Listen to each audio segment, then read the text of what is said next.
for the Independent Redistricting Commission meeting of January 29th, 2022. I will now conduct a roll call. Commissioner Ecker, Here.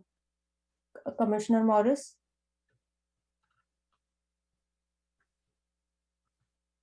Here. Commissioner McAlone, Here.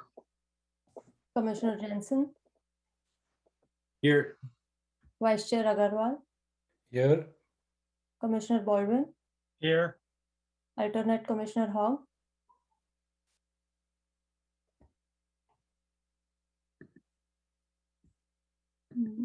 I think I saw him earlier. Okay, well, he isn't available. We can move ahead, right? Staff? Yeah, we can move ahead. I mean, he's an alternate and you can. Okay, sounds good. Yeah. Well, welcome to the Independent Redistricting Commission meeting. Public outreach regarding the redistricting and this commission, as well as the information on all IRC meetings has been noticed to the public in many venues. They include a public notice was published in Santa Clara Weekly on October 14, 2021, listing all meeting dates. The city's website has a web page dedicated to the Independent Redistricting Commission, which outlines the redistricting process, lists all meeting dates, and also provides information on how to request translation services, which can be done 72 hours in advance of the meeting if needed. The website also has flyers translated in following languages in addition to English, Chinese, Spanish, and Vietnamese. There is an email address dedicated for inquiries and comments on the redistricting process. Redistricting@santaclaraca.gov. This email address will be monitored during meetings for comments. Flyers have been provided at all public counters at City Hall as well as distributed at previous citywide events, the Halloween party at the Youth Activity Center and the tree lighting ceremony in December. Meeting information has been sent out and will continue to be sent during this process via eNotify, social media, Facebook, Twitter, Nextdoor, and Instagram. Meeting agendas are posted to the city's meeting page in advance of all meetings, as well as previous IRC meetings, and presentations are available on the city's meeting page, which is www.santaclara.legistar.com. With that, we can look at the items on the consent calendar. The two items are IRC meeting minutes of December 9th, 2021 meeting, and second is IRC meeting minutes of January 13, 2022 meeting. Do I have a motion and a second to approve this item?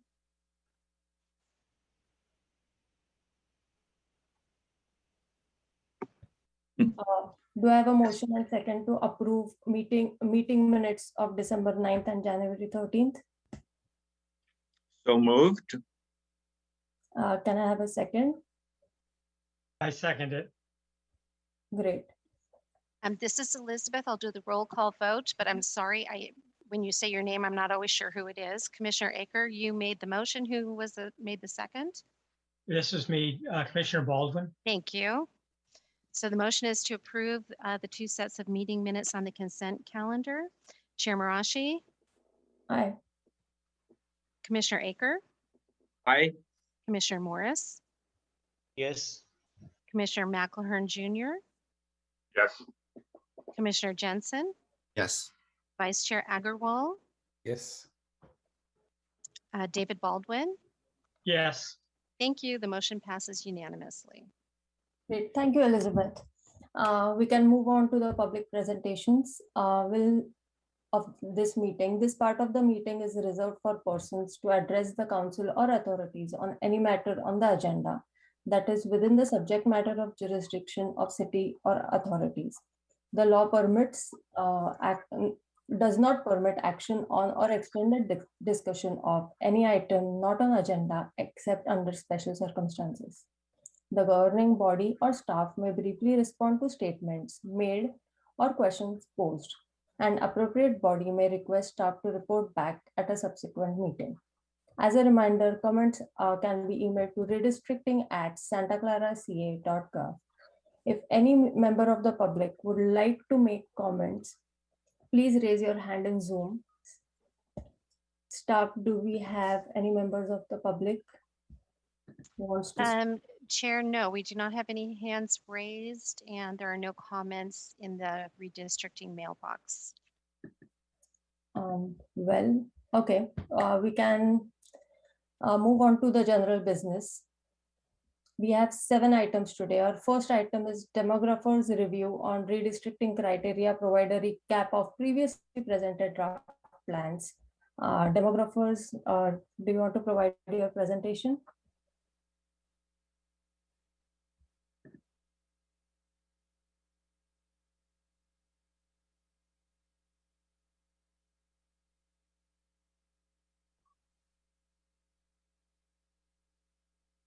Demographer Lapkov, we cannot hear you if you are speaking. I'm sorry.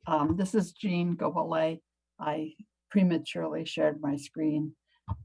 I will start now. Thank you.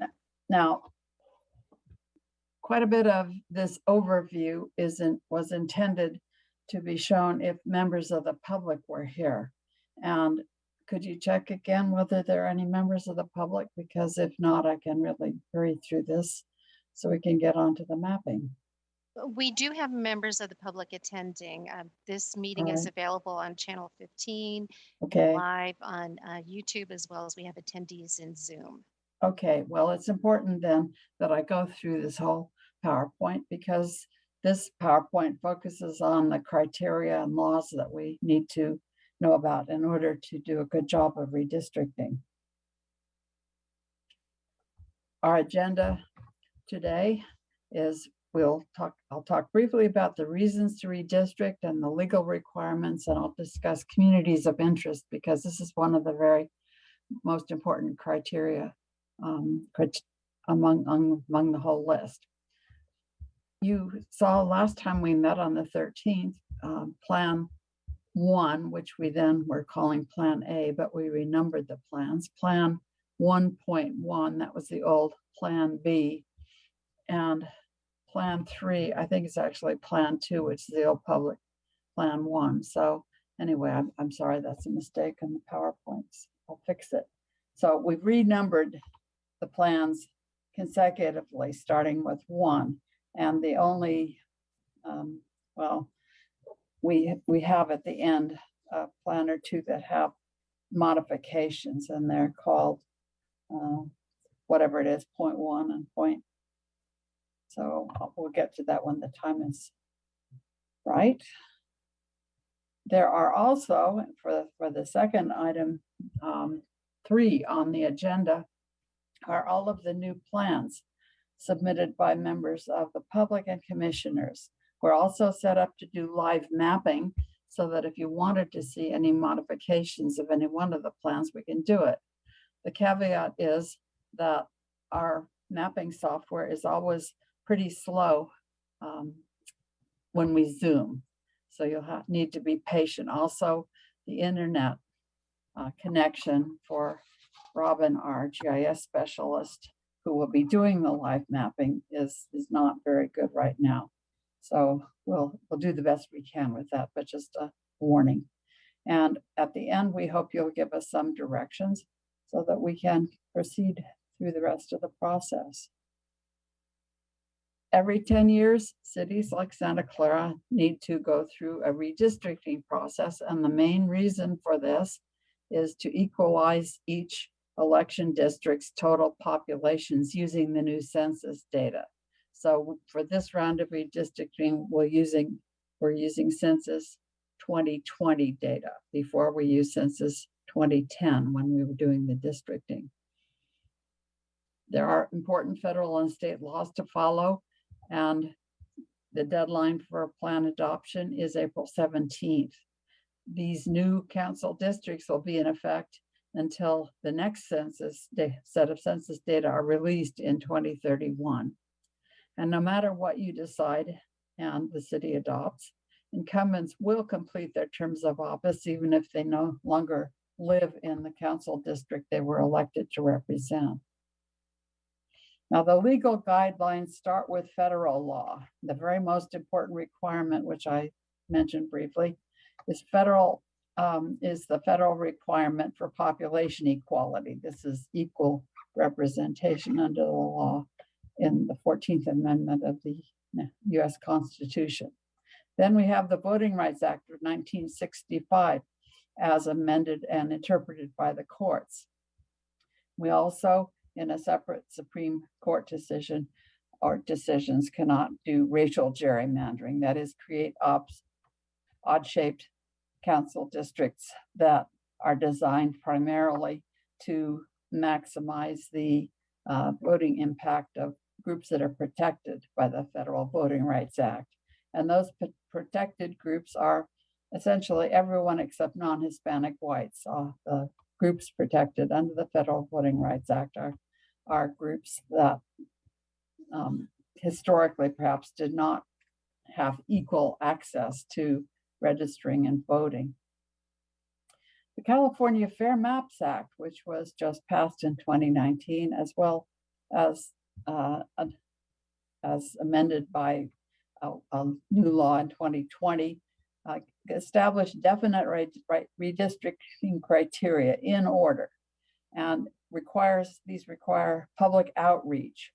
And there's mention in the charter cities in Elections Code 21-620 and following.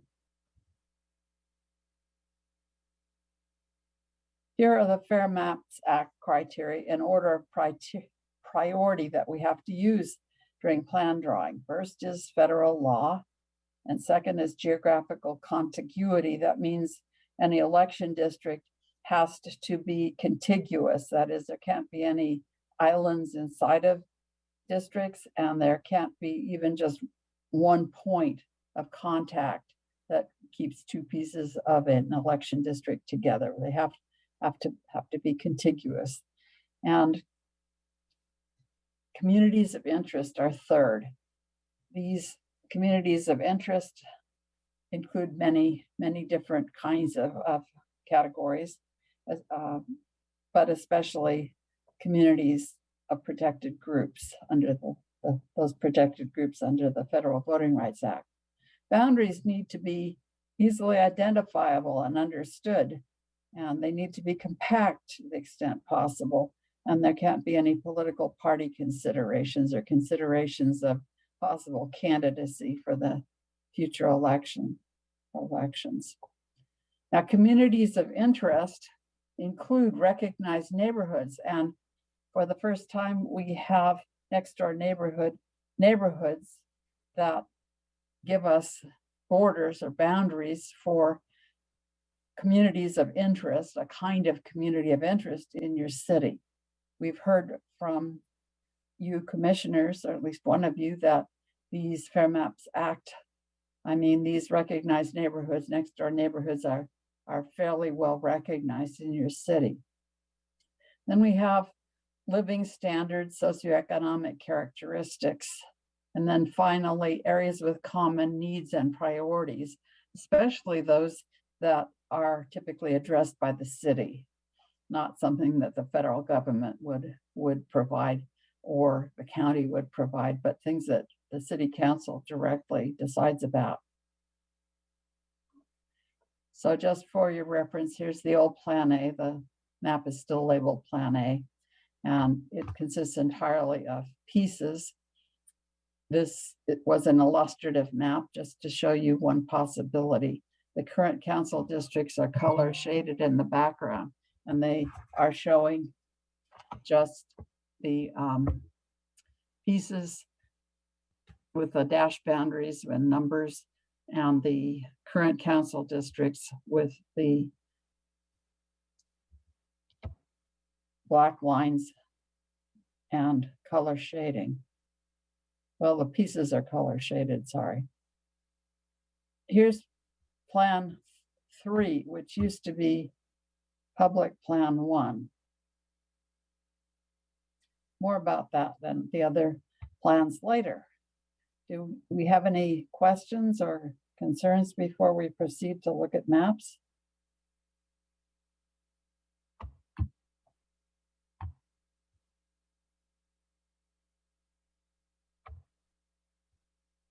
Any questions or concerns, commissioners or members of the public? I think you can raise your virtual hand if you want to ask any questions. I think Commissioner Baldwin has raised his hand.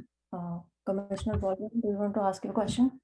Yes. Do we know how next door communities are established? I mean, what criteria do they use to come up with what a next door neighborhood is? Well, I used to have a quote on how they did it, but my understanding is that they try to figure out the geographical areas where people have common interests and needs and concerns for various purposes, not just purposes of government, but purposes of marketing and things like that. Does anyone know more about it than I do? The reason I asked is they seem to be very different in sizes. Some are huge and some are small, and the populations change accordingly. It just didn't seem like there's a real consistent approach to it. But maybe there is. I'm just not familiar with it. Well, it's kind of a black box for me as well, but those neighborhoods were considered by some people to be helpful in deciding how to draw the council district lines several years ago. And I've been told quite recently that they were pretty useful for this redistricting process, but I'm sorry, I'm not an expert about that. But we did make a whole lot of maps showing these next door neighborhoods in case they are ones you want to consider as communities of interest. And I think that Bassam has a comment because he probably knows a lot more about this than I do. I know a little bit. I don't know exactly how the algorithm works, but my understanding on next door neighborhoods is that when they started, it was very much organically driven. So you would have, the first users of Nextdoor would invite others, their neighbors, to the service, and they would be considered neighborhood leads. So I guess if you had invited enough people who joined the service, then you became a neighborhood lead, and you amongst your neighbors, your nearby neighbors that you had invited, set the initial boundaries and the name of your next door neighborhood. And that was that. Like, it just organically happened based on the first set of people in a neighborhood that had signed up for Nextdoor. I know a little bit about this because I recall that there was the Old Quad neighborhood actually ended up having two next door neighborhoods, one that was just called Old Quad and another one called Santa Clara Old Quad. And it just so happened to be that the two individuals who were designated as leads for each of those had just invited their group of nearby neighbors, and it grew enough. And I remember that this was years ago, they had reached out to Nextdoor, the company, and said, hey, we have a situation here where these two next door neighborhoods are pretty much the same or perceived to be the same in the city, and Nextdoor merged the two. And it's an odd case where a neighborhood has two neighborhood leads, which is not common. So all to say that it was organically driven, but mostly by the quote unquote neighborhood leads who started using the service first or more sooner than others. That's my limited understanding from my experience of what happened here. Looks like Shelley wants to say something also. Yeah, I just wanted to make the point that because all the maps have the neighborhood, next door neighborhoods in the background, if you don't think they're correct, you should let us know, because they're going to influence how you perceive the maps potentially. So it's you who live in Santa Clara should let us know, and each other, if that looks right or not. But we can't adjust those neighborhood boundaries. They're just something FYI, and you can discuss among you where it makes sense to use the same boundaries or not. Thanks, Shelley. Are there any other hands raised? I can't see. No, there is not. Yeah. All right, well, with your permission, I'll share my screen again and go to the first set of slides that we have.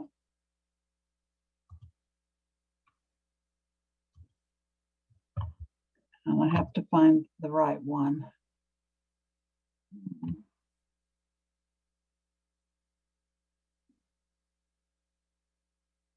And for some reason, I can't see it on my screen. Darn.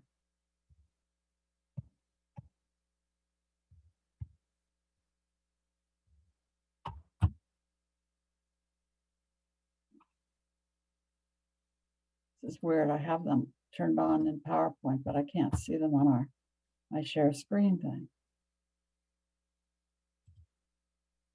I'll email these to Shelley just in case she can do better. Do you want me to share my screen, Jean? Well, you don't have the very latest version of these, Shelley. So Just the 1.1 we can still. I don't have it yet. I mean, I took some slides out of that one. Sorry, we've been really rushing with the last minute stuff because we got several new plans starting on Thursday, and it's taken us quite a while to get them to the point we have them now.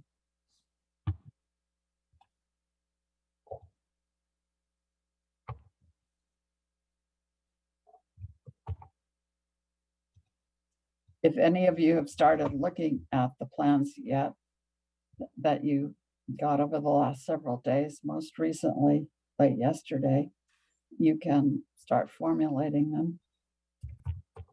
Excuse me, Jean, this is Elizabeth. Are you looking for the plans that you analyzed that you sent to me? Is that what we're looking for? I'm sorry, we have an updated version of each one of these.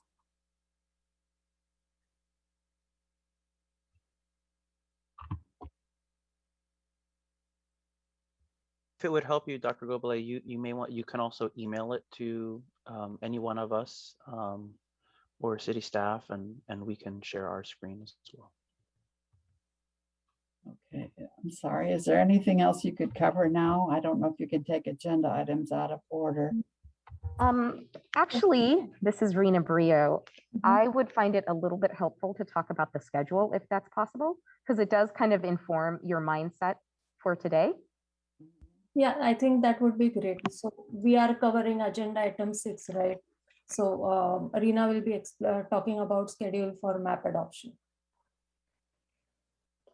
Great, thank you. I am going to share my screen for a second. Hold on a second.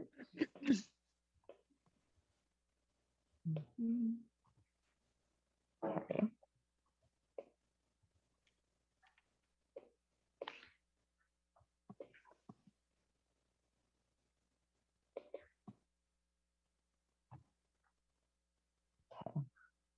Can you folks see my screen? Yes. Thank you. So I want to just talk really briefly about the schedule for really our end goal. Our end goal is that we need to have completed this process from start to finish by April 17th, 2020. I'm just going to walk a little bit backwards because after the commission adopts its map, there is a need to present the map to the council and for the council to take a procedural action, and really to make that April timeframe, given that we don't have city council meetings very frequently, we actually have to take this map to the council in March. So just recognizing that we need to take the council meeting in March, and we have today's meeting, we have the meeting on February 10th, and then we have the meeting on February 28th on the books. So really, at the very last possible, ideal situation is the commission would be taking action to adopt a map on February 28th. that can happen before, it can happen on February 10th. And what really needs to happen between, we cannot just take, or the commission cannot just take the action to adopt the map. We need to actually notice the intent to adopt the map. And that would need to occur in the meeting prior. So an action would need to occur prior to the meeting in which you adopt the map, that you're saying at our next meeting, we intend to adopt a map, so that we can send, the appropriate notices out to the public, really to give them a heads up that this action is intended to occur. So really at today's meeting, there's an opportunity for you. You cannot adopt the map because we haven't noticed that. But if you're interested in saying, hey, I think that our next meeting on February 10th, we may likely adopt a map. It is very possible we may adopt a map. Then we actually need to take an action. And that is an action that could happen. And yeah, Assistant Attorney, please weigh in. Klotz? Oh, I was just gonna say, yeah, if there is a recommendation to, consider a map at the next meeting, that draft map needs to be posted 7 days prior to that meeting. And so, we don't want to be moving lines at that meeting, on that draft map. We want the draft map that's going to be considered for adoption to be ready. And if for some reason you can't get to that map, let's say February 10th you wanted to consider one, then you could, repost it for the next meeting to adopt a map at that February 28th meeting, or whatever date you guys choose to meet. Right. So as Assistant Attorney Klotz is specified, it's actually sharing with the public the map that's intended to be adopted. That's what our notification is.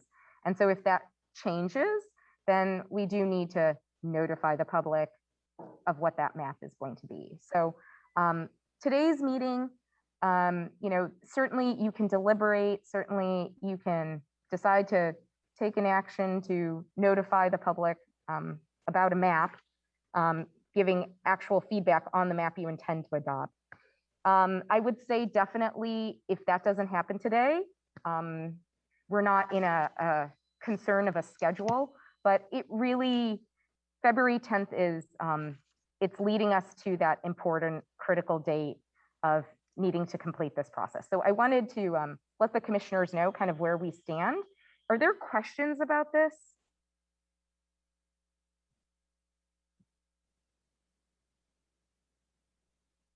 Yeah, questions from both commissioners and members of the public are welcome. Well, I see Commissioner Jensen has a question. So I think I understand this. So essentially, if we don't issue a notice today, the next meeting, we cannot adopt a map. However, if we do issue a notice after today's meeting, we can, or we may not end up. So we don't have to, if something changes in the next meeting, we get certain pieces of feedback that lead to a change, we can still issue another notice for the meeting after. Correct. Okay. And just, Assistant Attorney Klotz, please correct me if I'm wrong.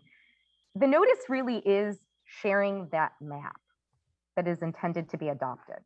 So today, really to get to that point, the commission would need to, we may not show, we're in a workshop process. We may be able to show the lines, or at least you've given very precise feedback so that we can take that feedback and actually create the map that's going to go on the notice for adoption. So that's where that would have to be for today's meeting in order to say it's a possibility to adopt the map on February 10th. We would need that level of, commitment where you can say, this is a map that we intend to adopt. If not, we really should get to that place at February 10th meeting so that we can, so when I say we, I'm sorry, it's the commission, I'm just your staff here, so that the commission can take action on February 28th of the map itself. Yeah, thank you so much, Rena. Yeah, and we'll help, just help you make those decision points at today's meeting. Like, is this, you know, do you want to solidify this? Do you still feel like next meeting is where you want? And we'll help you. And I think the chair will also obviously be incredibly important in this role to, you know, drive us to this ultimate goal of making our deadlines. Yeah, thank And you. thank you. I see Jean. yeah. Yeah. Dr. Goblet's hand is raised. Yeah, I'm ready to go again whenever you're finished with this item. Chair, I believe we're finished with that. Yeah, okay. If we are finished, I'll quickly, we are done with item number 6 on agenda. Rina just informed us about how schedule is going to work. Back to agenda item 1, where demographers were going to review redistricting criteria and provide a recap of previously presented draft plans. So we have already reviewed the redistricting criteria. Now the demographers can share their draft plans. Thank you so much. Thank you very much. And I can't show file 1 that I just sent some of you. So if one of you could volunteer to run through file 1 that I sent to Elizabeth and Hassam and Shelley, maybe somebody else. Elizabeth, Elizabeth, can you share it from your computer if that's okay? Yes, give me just a moment, please. I have Okay. to say I'm not that proficient on that. Shelley, if you have it available, Yes. you can pull it up. That would be ideal. Okay. Thank you.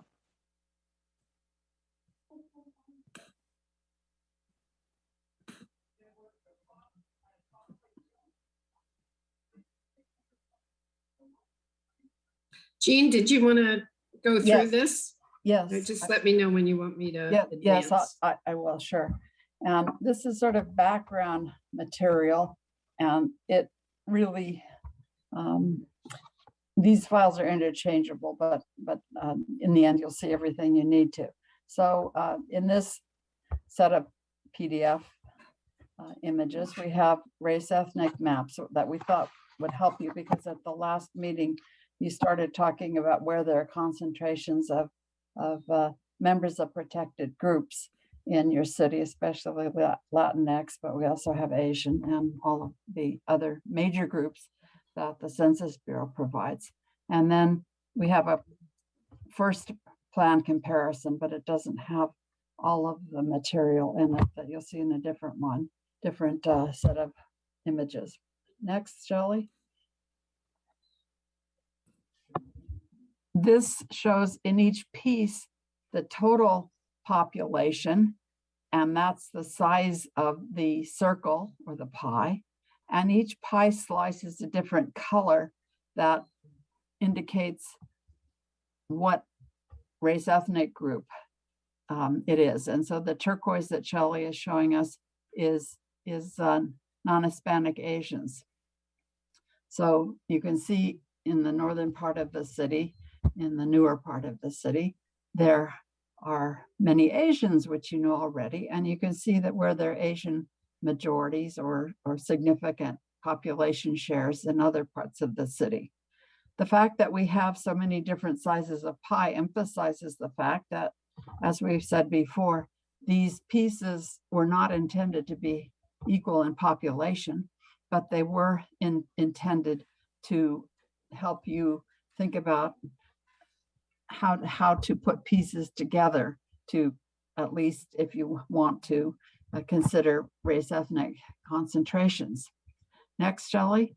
The next map is a northern map, and the pies are a lot smaller here, but this is because we are not showing pies for pieces, but for individual census blocks. So within pieces like piece 6A, which has the largest number of pies in it, we have a concentration of Asians, but in neighboring pieces, there aren't very many Asians or people in general. So this piece 6A is highly populous, and we thought that it would need to be kept together in any plan that we do. And then piece 13, bottom center, we can see two pies that have Asian majorities, but the green is what group is green? The whites. Whites, yes. And the color for Hispanics is dark blue. So you can see that in piece 11A and some of these other pieces, there are concentrations of Latinx individuals. Next slide is for the southern part of the city. And you can get similar information. And here we see pieces 19 and 20, which have pretty large Latinx shares of pies. You can see the turquoise blue color in this map shows where there are concentrations of whites. And we therefore can get insights into not just where members of the various groups live, but how many there are of them. And that's by the size of the pie. Next, Shelley. Now, this is a plan comparison table that we will show you with all the plans on it in another set of slides. And the next two slides give us more details, but Shelley, don't go yet. In the summary of the characteristics of the plans, we have for each of the plans that are shown on this table, number of people who would change council districts from the current plan to each of these plans. And you can see that for plan 1, 3,567 people would change from the current council district to a different one in plan 1.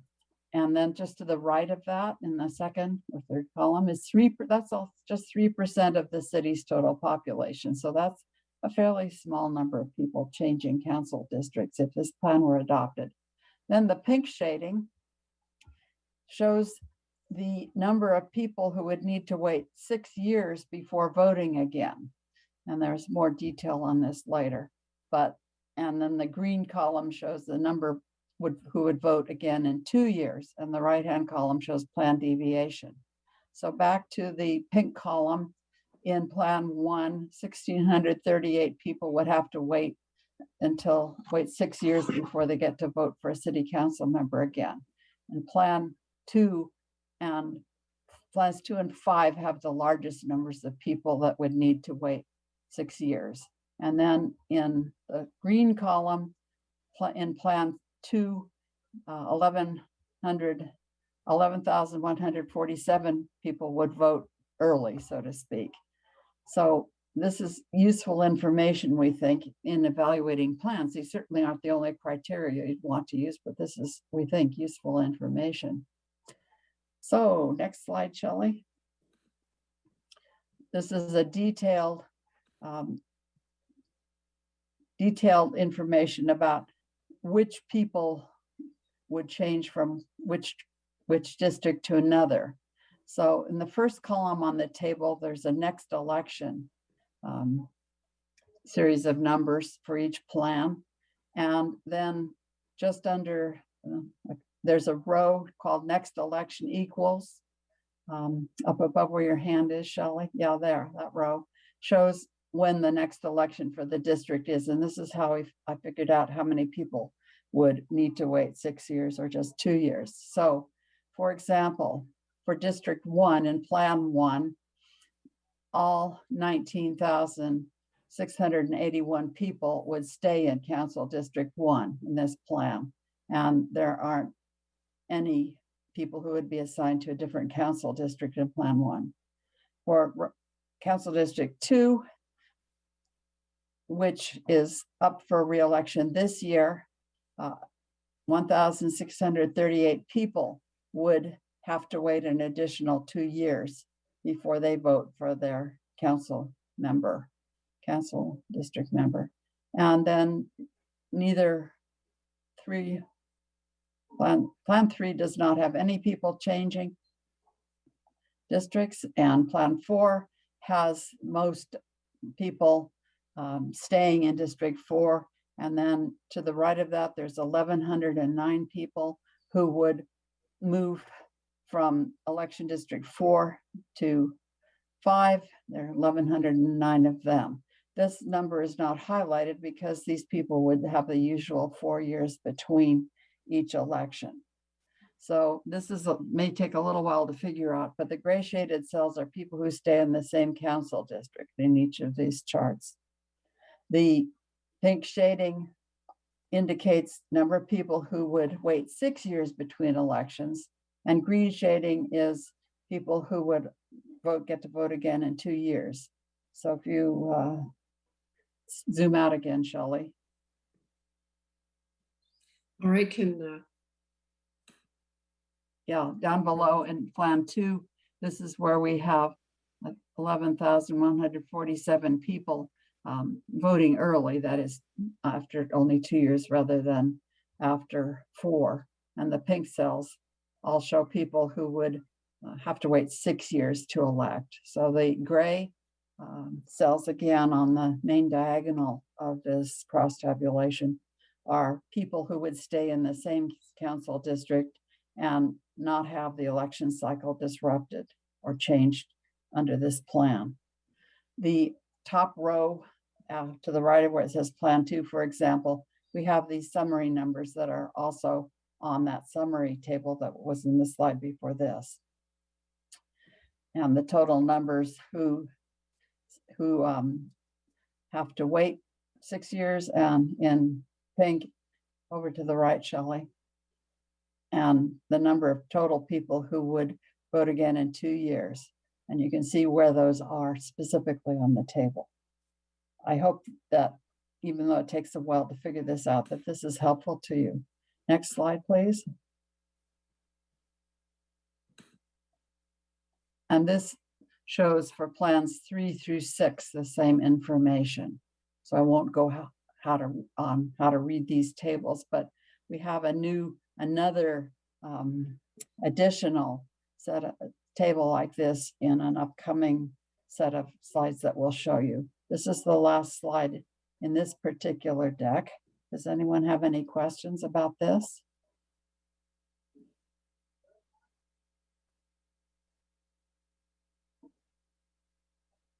I don't hear anyone. Yeah, I So, don't. yeah, I think I can share my screen for the second set of slides. And this set of slides is for Dr. Gobele, I have a quick question before we move ahead. I was curious that when you showed the total population under distribution, the primary distribution seems to be Hispanic and non-Hispanic. I'm just curious that why is it that it is the distinction? I can share my screen. No, I know what you mean. That's a really good question.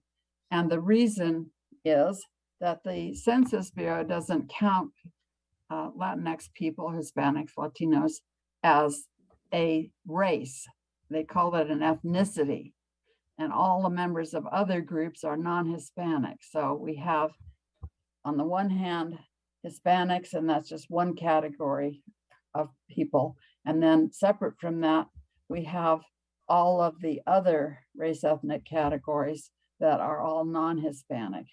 That's why the Census Bureau gives us, that's how the Census Bureau gives us the data. So that's why it appears that we differentiate between Latinx and non-Latinx. It's just that the way the data come. Okay, yeah, thank you so much. Sure. Okay, this slide deck shows our analysis of Plan 7, 8, 8A, and we actually have another Plan 9 that we can talk about as well. This that we just got yesterday and analyzed this morning. It's been a scramble. And anyway, if I seem a bit addled, that's why. It's hard to keep the ducks in a row. And I'm trying to help you keep it straight as much as I can. And I'm keep helping myself. Telling you about it helps me keep it straight too. All right, here's Plan 7, which came in, we got on, was it Thursday? It seems like a million years ago. This shows Plan 7. And this plan has a low deviation, as you'll see in the table soon. But this plan has pieces in the background, and the pieces are shaded because of what they indicate what the current council districts are. So for example, in Council District 1 in the far north, the blue shaded pieces are what's in District 1 currently. And then we have a couple of pink pieces, 12 and 13, that are in a different council district 2 in the current plan, but would move to Council District 1 in this particular plan. And you can see that Council District 2 has all the rest of the current council districts in it and nothing from a different current council district. District 3 remains unchanged in this plan. 4 gives up some population to District 6, and it takes a little population from current District 5. District 5 has some of its population removed and sent over to District 4, and it takes some, it keeps this territory, and it takes part of the current District 6.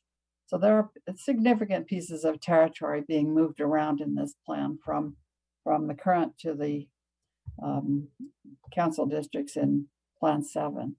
So District 6 takes some territory from the current 4, and it gives some territory, piece 31, to the new District 5. This map shows the neighborhoods color shaded for Plan 7. The black lines are the Plan 7 council district boundaries, and this color shading represents next door neighborhoods. We don't have the current council districts on these neighborhood maps. So here we have a very large area that is the commercial industrial concentration in the city, and that may be a next door neighborhood. It is, it's called Oakmead, but it doesn't really have very many people in it, or at least most of it does not have a lot of population. And there's some areas not covered by next door neighborhoods, like this area and all of this in the north where the stadium is. And we also, I think, have at least part of the Mission College campus here. This is the southern neighborhood pattern for Plan 7. And most of these neighborhoods are intact. There's some exceptions, like here, part of this Lawrence and El Camino neighborhood is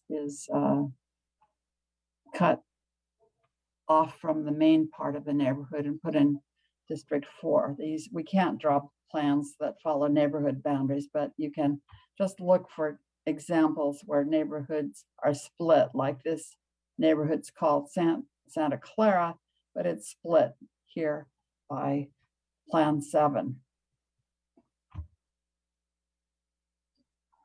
And here are the data for Plan 7. And I don't think we need to go through this in detail because we do have a summary of most of the most important characteristics. This plan's deviation is 3.6%. This is Plan 8, which wasn't, Shelley, could you tell me? Yeah, it's non-contiguous. So let's just go to 8A. We fixed it. Tell me which piece is non-contiguous. Part of, yeah, right there. Got non-contiguous. Okay. So we hope that yeah, Ms. Harrison agrees with our adjustment of her plan. Yeah, to make this is a map that Diane Harrison sent us to help us understand her reasons for creating Plan A. And this is from the Santa Clara general plan, I think, and this is a particular community of concern. And it says bicycle plan update, the community of concern transportation wise. And the city, of course, does have a lot to do with its own transportation system. And that's why I think Ms. Harrison chose to create this plan. And here, next slide, is a revised version of Plan 8 that is viable, and we think achieves the same purpose that was intended for Plan 8, but makes this area in here all contiguous. It doesn't have the issue from Plan 8 as we understood it, and we had to do this in a rush. So perhaps we have made mistakes, but that's our interpretation of what was intended in Plan 8, with no changes unless they were necessary to make contiguity. Here's Plan 8A with the neighborhood showing. Northern and southern parts of the city.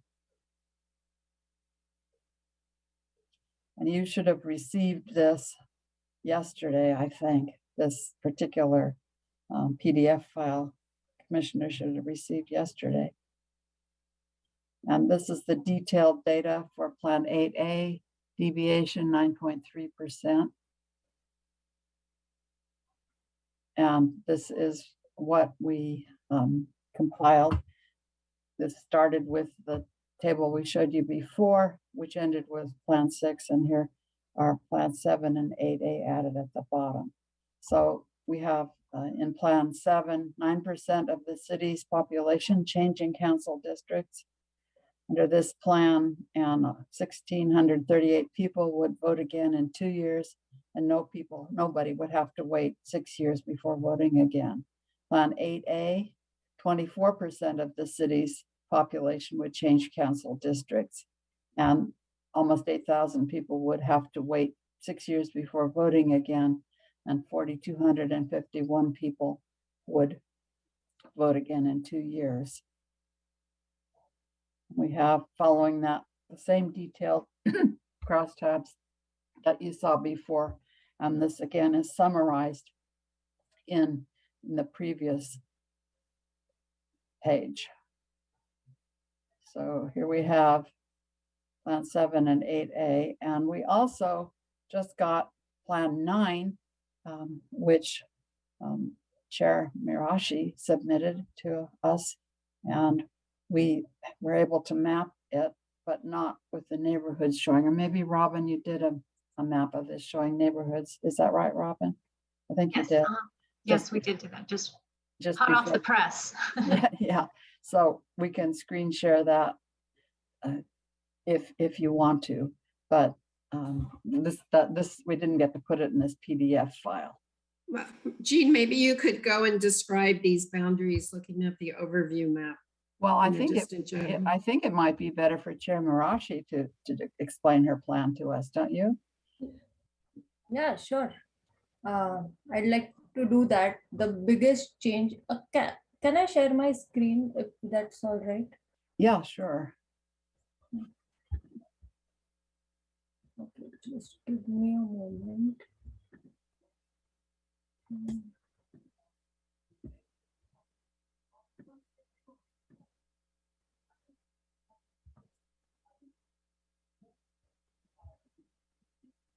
Okay. I'm sharing now. Can you all see my screen? Yes. So this was the proposal. The only thing that I'm proposing here or asking the demographers is that can we divide the piece 26 into 2 parts, and so that it matches the previous boundary of the old District 5 map. Currently, there is just one single piece and not the half part. Yeah, we did go along White Street as you suggested. Yeah. We did that. Yeah, in the current that's the map that I just showed you. Right. And can you share what is the percent deviation for that? 9.9. 9.9. Okay, so we are below 10%. Yes. Yeah, so that is good, borderline. But I'd like to share my thought process behind this mapping was that, So basically the idea was to keep the percent deviation below 10%, follow everything that is in the Fair Maps Act, make sure the communities of interest are intact and there is minimal movement of people. And most importantly, based on the election cycles that are going to happen, I tried doing in such a way that most of the people are able to vote and not wait for a long period of time. And the biggest thing that I did, especially considering the changes in the city, which is this, I also looked at the future development plans in the city of Santa Clara, and I made an attempt made an attempt to ensure that the percent deviation during the next cycle census is minimal, because based on our future development plans, there is a huge concentration of new residential plans that are going to come in District 1. I know that we are not supposed to predict certain things, but clearly based on the data we have, I wanted the percent deviation in District 1 to be negative or zero, but not positive, because I definitely know it is going to change a lot in District 1. So this was my thought process. With that, demographers, can you share the plan with the changes made? This was the old plan that I shared. Yeah, and with that, as you can see, District 1 has negative deviation, which is bound to increase by the next census for sure, because District 1 is having the biggest concentration of residential plans that are coming up compared to all other districts. Well, yeah, that was my thought process here. Do we have any questions related to this? Or is there something which is not clear about the thought process?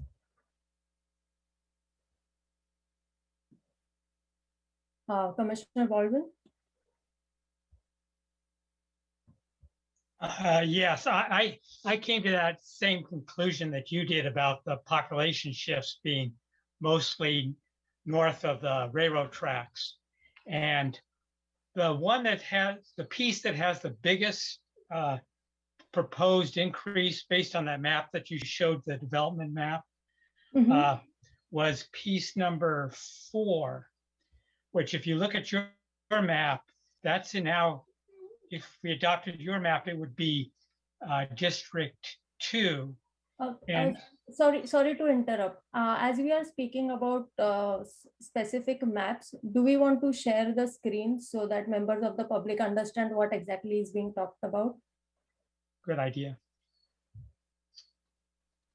Yes, if you see in this map up at piece 4, now that has proposed is going to be 6,000 new residential units, which is the largest increase. Right now it's pending review, so it may not come to pass.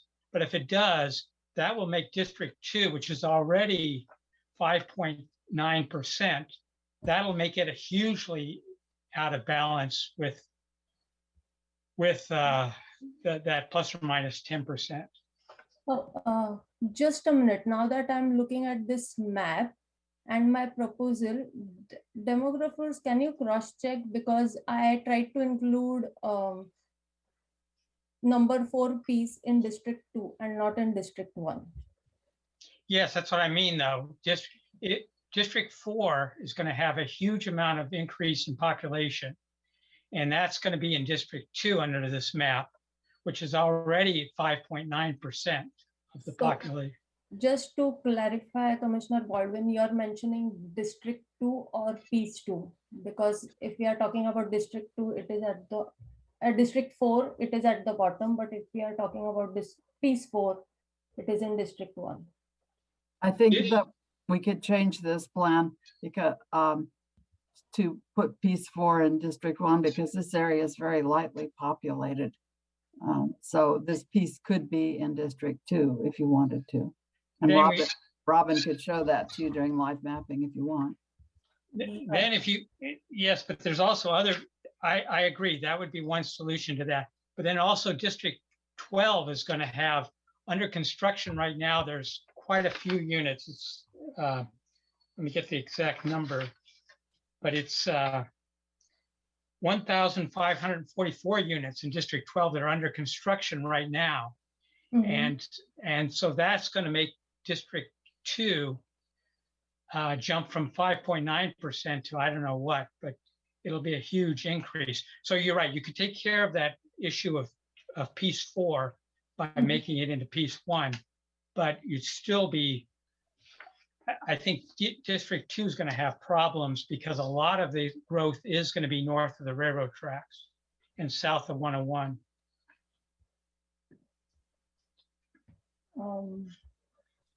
This is something we could explore during live mapping if you'd like. Right. Yeah, If- we can do Okay. that. Thank you, Commissioner Baldwin. You're welcome. Any Commissioner Jensen? Yeah, I was just curious if we have any members from the public that would like to speak towards the maps that they proposed, specifically, I think it was 7 and 8A. Commissioner Jensen, this is Elizabeth. We do have attendees.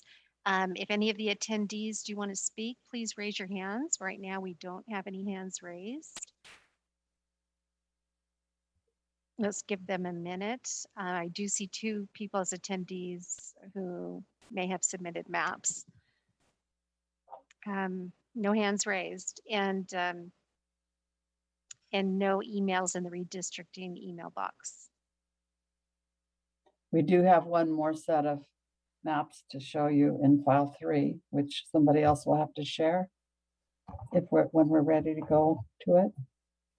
I think as we don't see any questions, we can go ahead and see those plans. Shelley? Okay, you mean the plans File- 1 through 8A by neighborhood? Is that what you're asking for? Well, it's the one I just emailed called file 3. Did not get that email, sorry. Did anyone there get it? I have it now, Jean. Okay, good. Oh, it wasn't attached. Sorry. Okay, back to the drawing board, sorry. I'm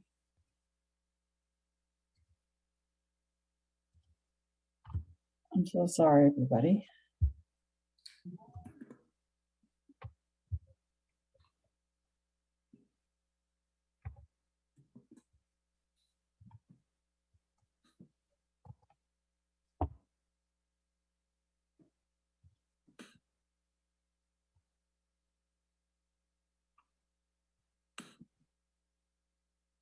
Well, I don't think file 3.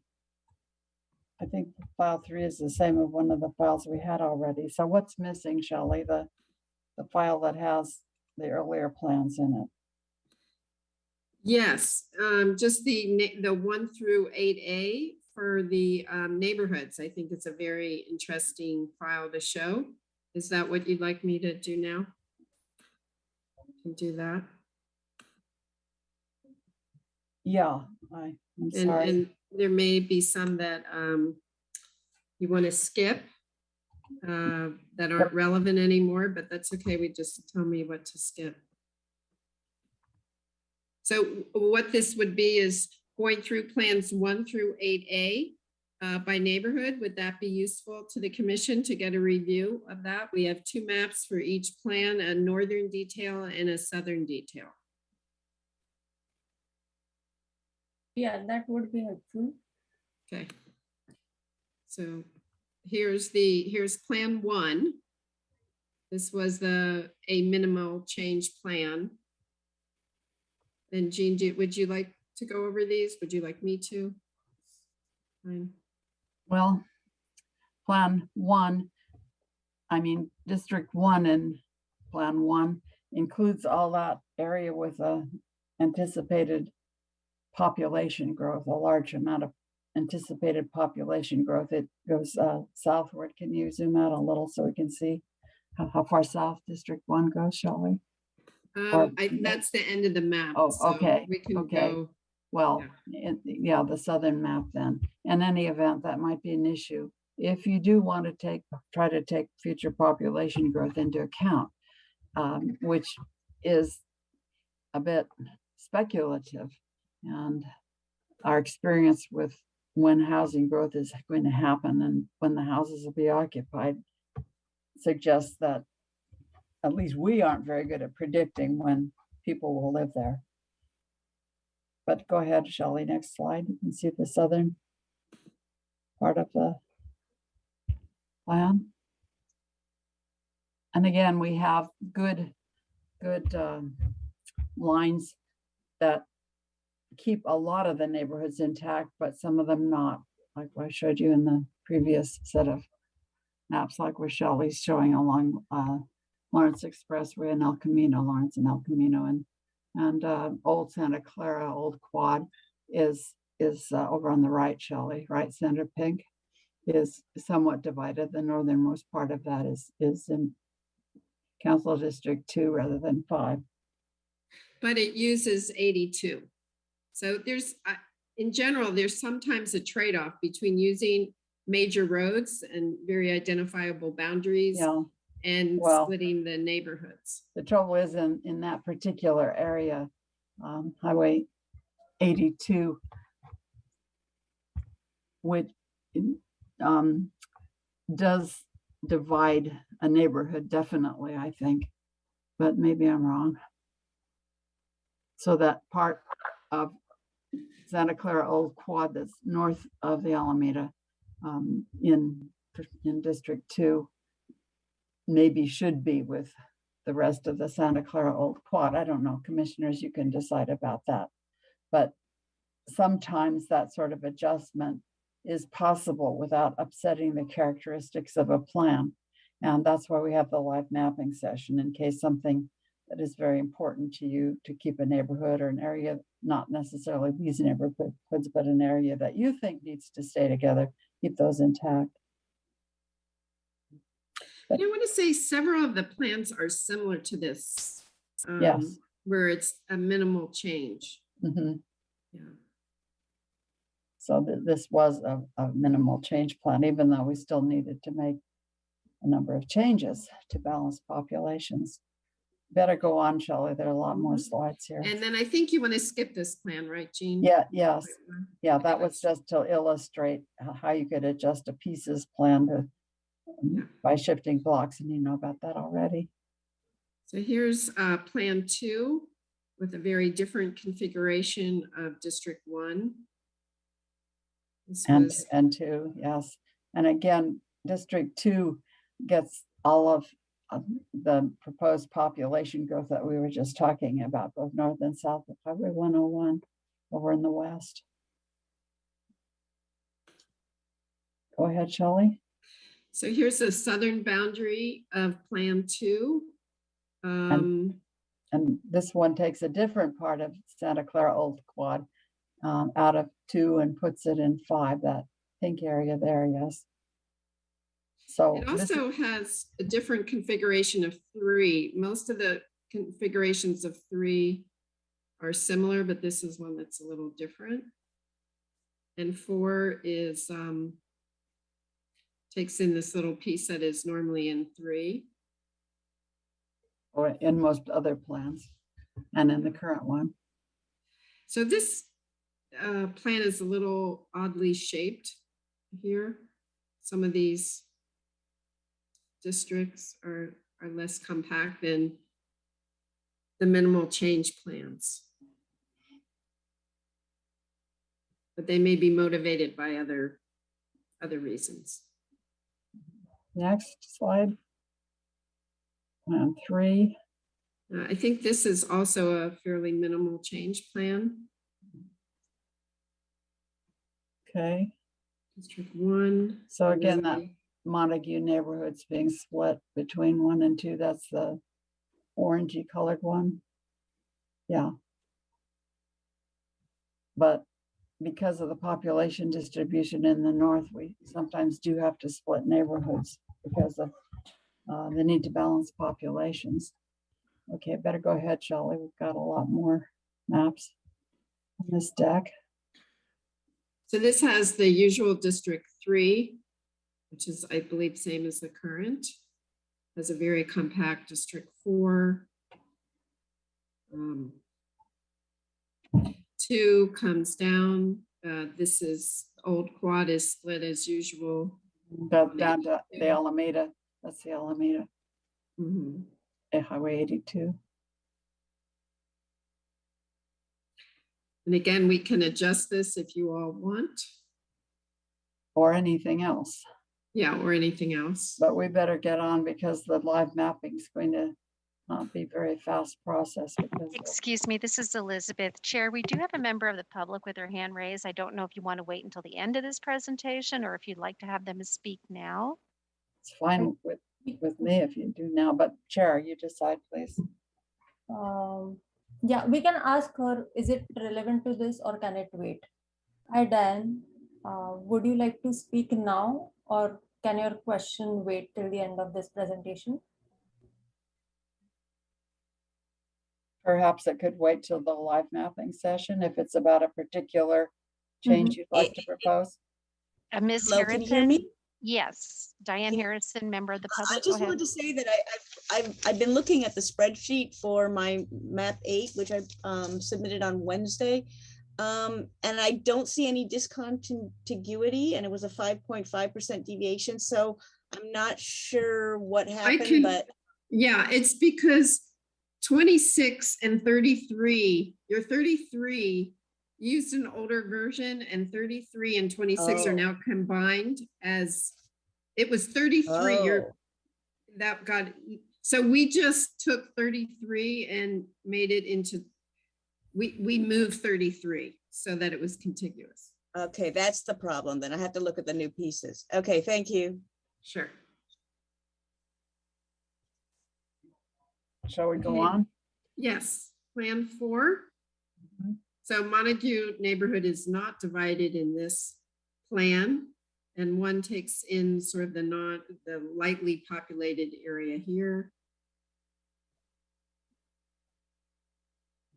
And District 2 is more compact in this plan as a result of that. 3 is the similar configuration. To the 4 current. also very compact. You know, so this is very similar. It just districts 1 and 2 are a little different from the previous plan. And we sent this particular set of maps to you earlier in the week, or maybe it was last weekend. I can't remember. So I hope you've had a chance to look at them already. Okay, so Plan 5 is a similar configuration as Plan 3, I believe it is, in District 1 and 2. And then this plan keeps Old Quad together. That was the motivation for that. So here's District 5. So 2 ends up coming down and going more vertical in this plan. 3 is the same, 4 is the same, 6 is similar. So in fact, it may be 3, 4, and 6. Maybe Mr. Baldwin can confirm that because he made these plans. 3, 4, and 6, I think, are the same configuration. So it's just Yes, that's correct. yeah. So Same 5, same as current, right? well, same Yeah, as same as- the other. Similar to 4 is similar to current, and 3 and 6 are same as current. Thank you. Yeah. So the main thing is District 5, he's keeping the Old Quad together, but it makes 2 more vertical there. Well, there's a Right. large part of 2 to the north of what we're seeing now. Yes. Sorry, one back. So Plan 6, which I think we talked about a little, no, we haven't yet. Okay, so Plan 6, similar configuration as we saw in earlier plans on the one in District 1. These And slides were meant to augment, well, never mind. Sorry. So, Go ahead, Shelley. so District 2, taking in that upper piece and going along 82, Alameda. 3, again, similar. 4, a slightly different. I think sometimes 4 takes in this piece rather than this piece. 6 looks the same, I believe. So 5 is a little different. Maybe this is a little different. Westwood is split in 5. But also a fairly minimal change plan in some respects. The 3, 4, and 6, very similar. And now here's 7, which we, I think, talked about before, but you can see this configuration for Plan 1.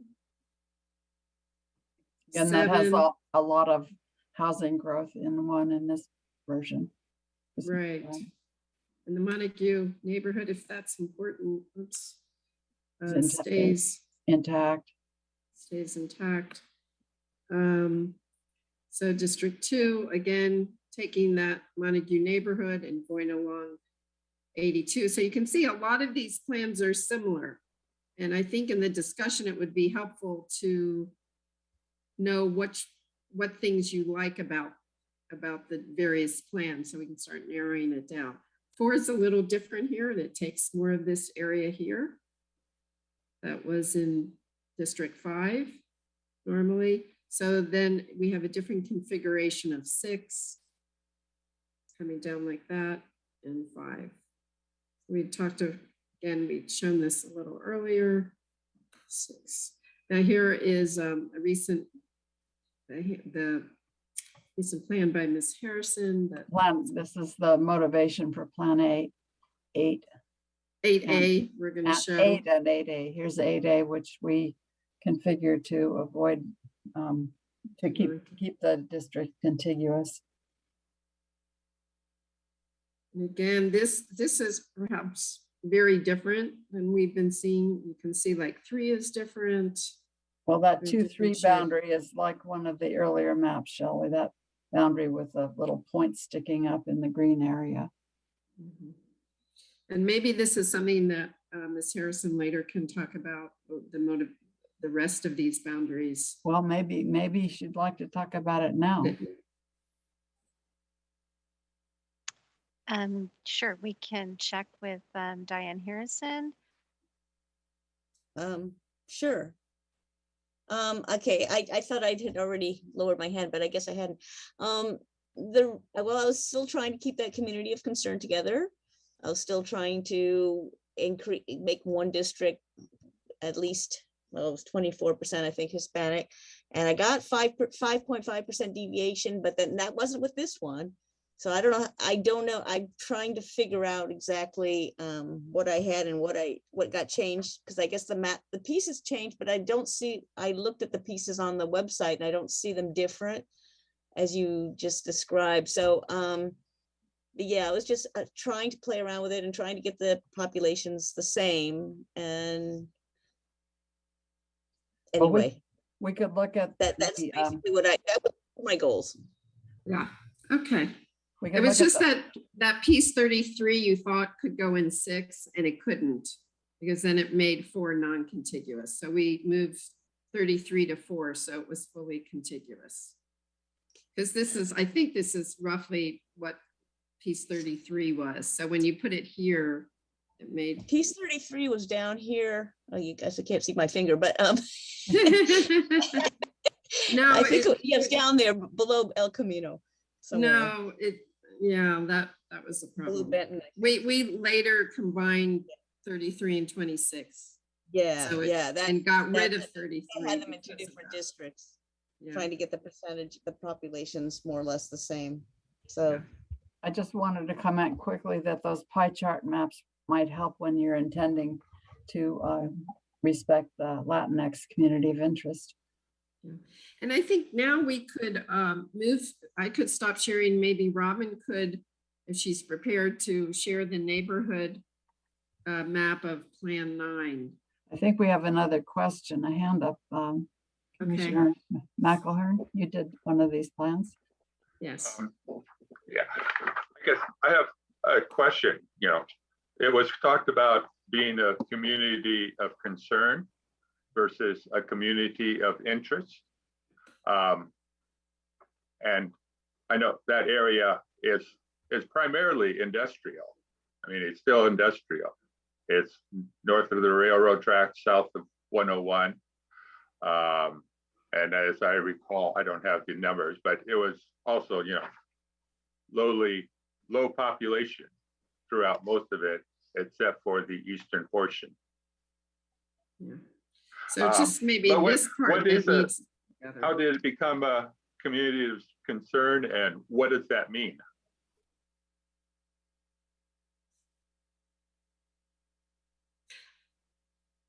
This is from the general plan, I think, but maybe Ms. Harrison can comment.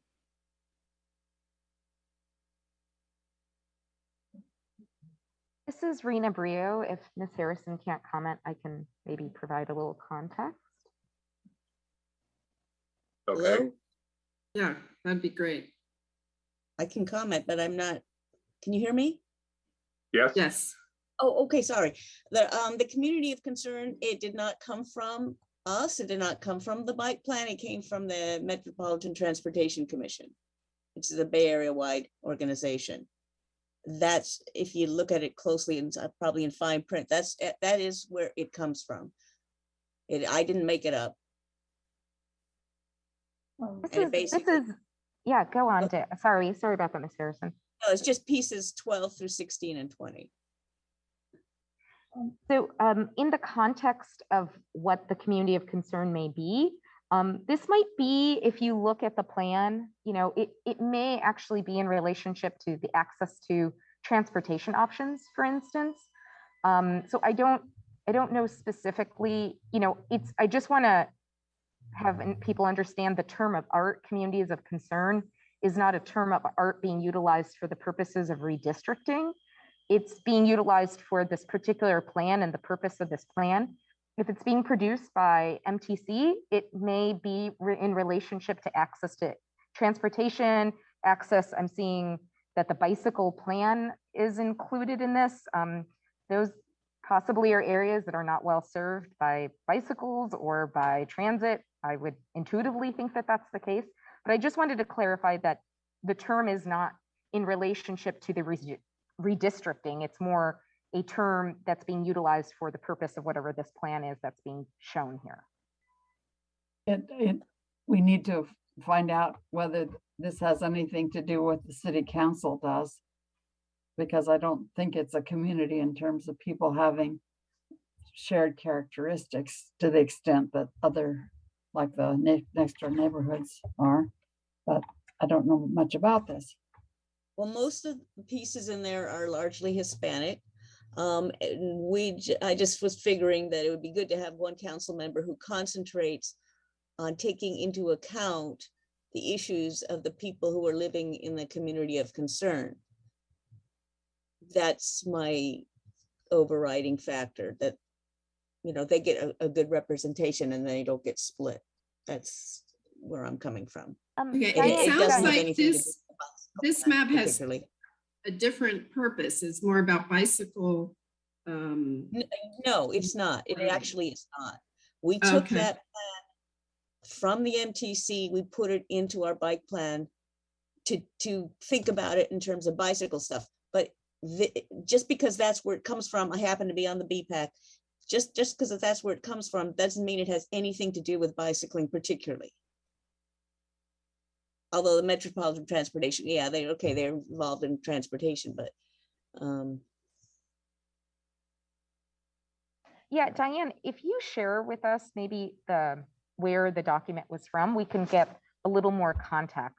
To be honest, I don't know where it came from, because if you zoom in on the bottom part of the map, it might help, Shelley. Because there's the fine print. So it says City of Santa Clara, and then under community of concern as defined by the Metropolitan Transportation Commission, and what is the MTC? They're a regional agency that's involved with like planning and transportation. It's where a lot of transportation dollars go. And then they also do regional planning. But I would really want to know the source, because their community of concern may be more specific to what their funding source is, what their topics of interest are. So I don't have the context of. Well, I think Ms. Harrison was making the point that she thinks of that as partly a Latinx community of interest, and that of course is something we have been talking about. Yeah, but that is relevant. It just seems like, and it may happen to correspond to these map boundaries, but it just seems like this map isn't addressing the Latinx. But it may be in that same area. So that it's just a little confusing in that way. Maybe doing double duty, this map. Yeah, in this case, we can look for the source of the map and the basis of defining these boundaries. It will help us decide whether we are convinced with that basis and does it really affect our decision of deciding the boundaries. Does that make sense? And meanwhile, we have one more plan to show. I think Robin's probably ready to share her screen. Just plan 9. Could I interrupt? We have neighborhood boundaries. Just quickly, I wanted to say that I understood that one purpose of this meeting was to narrow down the number of plans that you want to consider. And we're still talking about the latest plans that have come in. So if any of the maps you've seen earlier are ones you think you could agree to discard, commissioners, it would be very helpful. So we could move ahead and modify perhaps plans that you think have merit. Excuse me for interrupting. Okay, so we just have one more plan before they can to finish, and then it would be good for them to discuss things.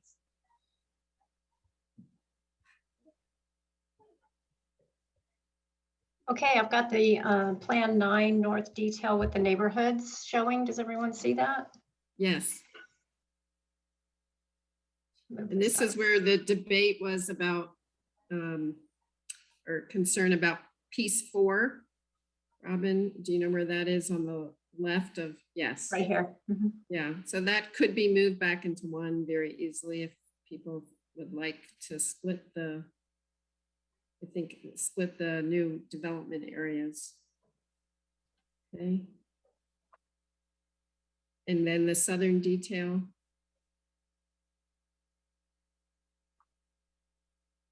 So we're back.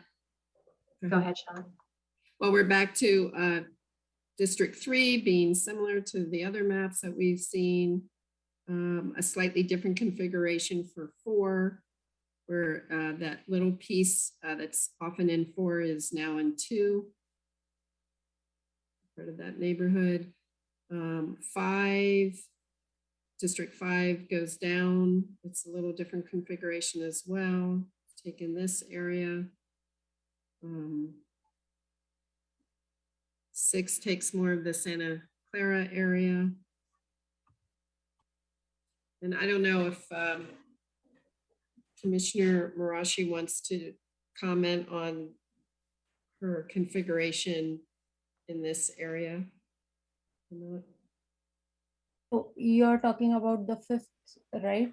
5th well, 4, 5, 6. 2, you know, and even 2. Is there anything that maybe you're just trying to balance the population and you didn't have this overlay of neighborhoods either? Right. I was just trying to divide the piece 26, that is the Central Park West area, and just include that area in District 5. And that ensured that all the communities of interests are intact and are in one place. Yeah, that is all I would like to explain here. Okay. All right, so those are all the maps. And maybe we're done with our Stenographer presenting. laptop and chair. I did a little bit of research online as we were looking at Diane Harrison's map of communities of concern. Can I just share the information I learned online if people are interested in it? What I learned. I think definitely that would be helpful. Yeah, so let me try and share my screen. So the MTC, and I'm getting this off their website, just doing research on the fly here. So the MTC, they have what is called an equity priority community. And this is really based on where they need to allocate funding. They need to identify these locations where they have to at least benefit disadvantaged communities. And what they do talk about here is that equity priority communities were formerly known as communities of concern. And when I go to their map of what an equity priority, where they're now mapping equity priority communities, and just follow my logic, is that those are the current formerly communities of concern. Those criteria look a lot like what we've been calling communities of interest, though. Right. So minorities, people with incomes under federal poverty, substantially poverty line, limited English, seniors, zero vehicle households, folks with disabilities, single parent families, rent burden households. Okay, so they have an ArcGIS map on the website for MTC. I just want to point out though the date of when this was done. So this is 2018, and once again, that term equity priority communities is an updated term from the term that was being utilized on the map, which is priorities of concern. So I'm just wondering, like, when was the date of that map and if it's still relevant? But based on what MTC has on their map, I just pulled like the Santa Clara area, and I don't know. Can you guys see the legend here, right? The high communities of concern based on color. And there is definitely that stretch here in Santa Clara of a bluish, so that would be high community, just giving you a little context for the Bay Area and the South Bay. That's just how it looks like. Yes. Rena? Yeah. The data that they are using is from the American Community Survey that covered a 5-year period ending in 2016, and that is older because there's a new version released every year. But over time, the things that they're measuring as their criteria don't change a heck of a lot over time. So you don't transform a poverty neighborhood to an affluent one in just less than a decade. So I don't think we should question the vintage of the map so much. Got it. But just to put a little context behind what I could find online related to what does it mean, community of concern, MTC. So an MTC, they are a governmental body that does regional planning, transportation planning, and also really execute our transportation systems and funding. They definitely funnel funding to local government as well. So.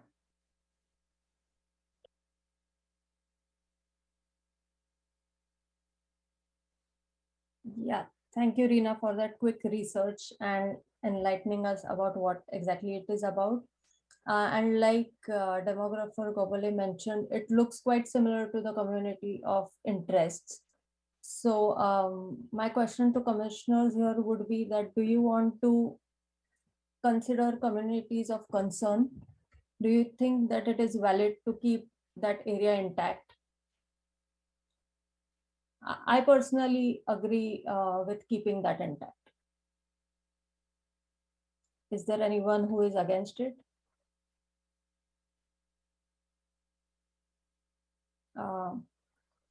Commissioner Baldwin? I'm not necessarily against it. It would be interesting, though, to know specifically why Piece 20, which is that residential district south of the railroad tracks, which is mostly single-family homes, why that's considered similar to that area between 101 and the railroad tracks, which, as I think somebody pointed out, there is an apartment buildings in Santa Clara Square, but other than that, it's mostly industrial. It seems like they are different neighborhoods that I would think of it. Bottom line was, I think we should consider it, but I don't know if I'd really want to say that I would throw out a map just because it may break that up. I think it'd be one of our considerations. Okay, thank you for your thoughts, Commissioner Baldwin. Commissioner McAlone? Yeah, I mean, I would agree with Commissioner Baldwin.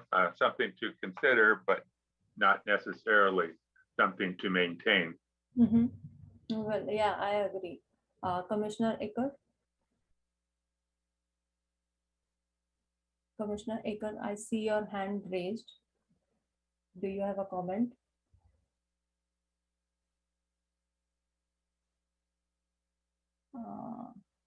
You're muted, Commissioner Aker.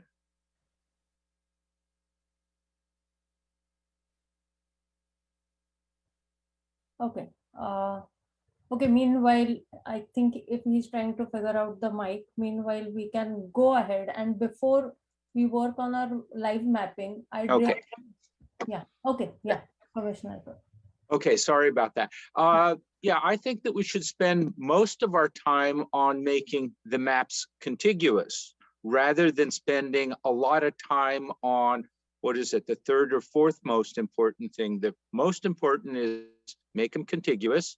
And so I'd put that's where I want to put my thoughts, you know, and then make sure that there's no racial components that we violate, and communities of concern is much lower.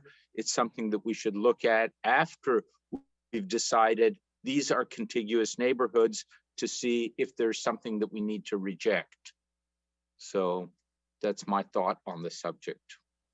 Okay, thank you for sharing your thoughts, Commissioner.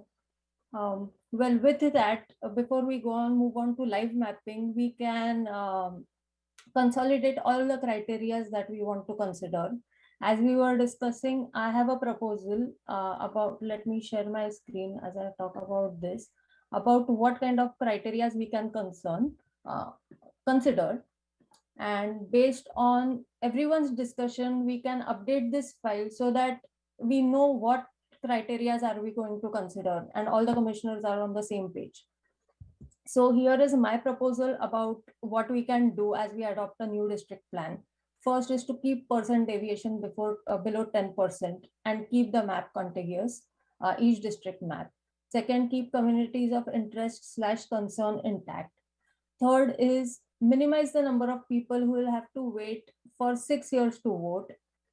And the last item that I think is that we can also attempt, if possible, only if possible, to minimize the percent deviation in the next census by looking at the Santa Clara development plan based on the data that is already available, which is this plan. We have a nice map which shows the development that is bound to happen or in the process of happening. So I at least have currently data for District 1. The major changes that are happening in District 1 are in pieces 2, 3, and 7, which is 1, 2, and 3. These 3 pieces. And at least around 4,500 residential units are potentially going to come up. And if we assume that on an average 1.5% is going to live in each residential unit, we are expecting a rise of at least 6,700 or around 7,000 population in new residents in District 1. So this is my data for my district, which I'm representing, and this is my proposal. So I would really appreciate comments on, is there anything that you want to discard or include here, so that we are all on the same page. Yes, Commissioner Agarwal. Yeah, I just, on the lines of what you said about the new development happening, and we are trying to kind of take that into account for the next 10 years, some things can change. Now we have the new SB 9, which while earlier we did not probably expect places where you already have single family zone housing to have increase in population, but over 10 years, I think that can kind of also bring in significant change we cannot foresee at this point of time. So as you said, probably we should keep that into account, but things change, and over 10 years, so many things can change. So probably we should keep that as a lower criteria than trying to address people who are already there. Right, I definitely agree. One of the last criterias, it will be one of the last criterias. So at least from my data that I'm expecting for District 1, my idea was to at least keep -% deviation in District 1 and not have +1 in District 1. That was the only criteria, but we are not going to focus on that, definitely. With that, Commissioner Jensen? Yeah, I like this list. I agree with the kind of prioritization that you put it in particular with respect to the demographer's comments on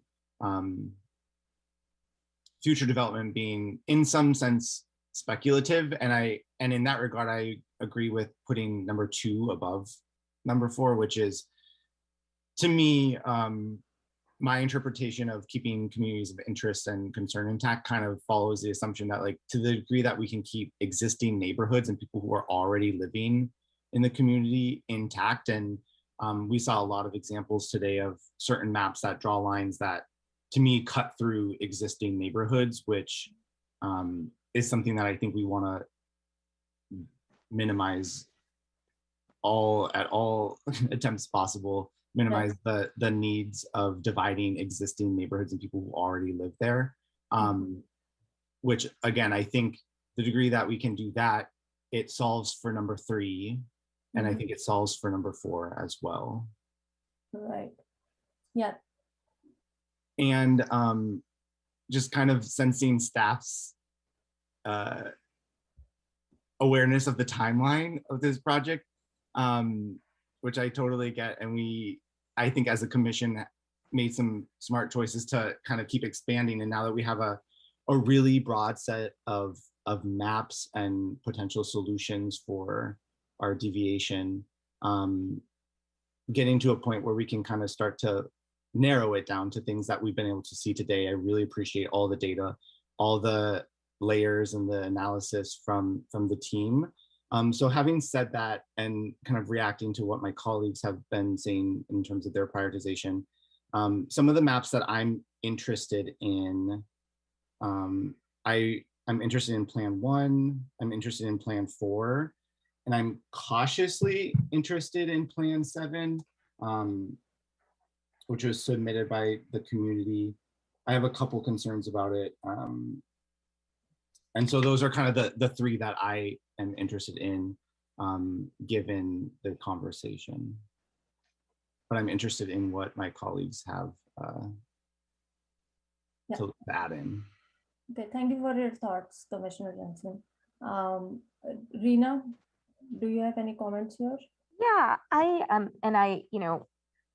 I just wanted to chime in because I think a lot of folks are looking at information on the website where we list active development projects or projects that have, recently been submitted to the city.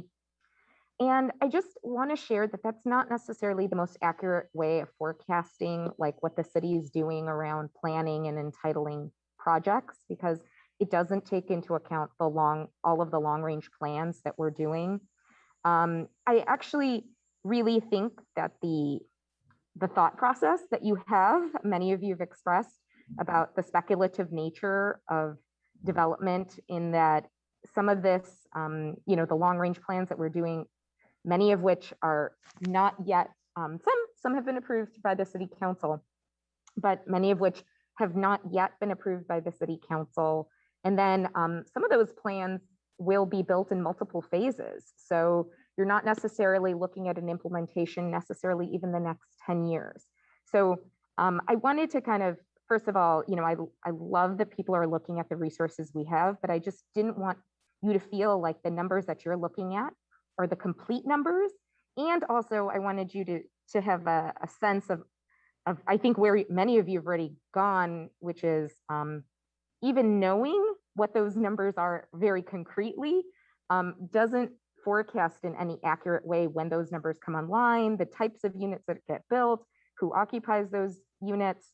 So, and they don't actually even represent the current census, which is what, you know, is being tasked to look at right now. So I just did want to definitely caveat the information that people are using off of that website. I can certainly provide more information about the long range plans the city is doing, because I have all that information available, but I didn't want to add more confusion around that, because I actually think that that kind of takes away from the ultimate trying to get to a concrete, like where is growth happening, because I don't think that's necessarily a prediction in the next 10 years of where growth is absolutely going to happen. Yeah, thank you for your input, Reena. Commissioner Baldwin? Yes, I wanted to comment that I agreed with Eric Jensen in terms of one of my key priorities is keeping the neighborhoods intact. And I think a lot, like he said, a lot of other things will kind of flow out of that.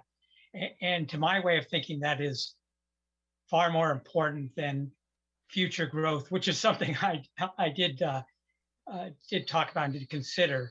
But I just wanted to put in perspective that the keeping the neighborhoods together to the extent practical is number one. There's also another one that I think in your proposal that would be good to add. It's part of our requirements under the regulations, and that's compactness. It says to the extent practical, we should make our districts compact. And I'd like to see that one included. To my way of thinking, that comes down below the neighborhood, keeping the neighborhoods intact. And it's also as the election criteria is, it's below that.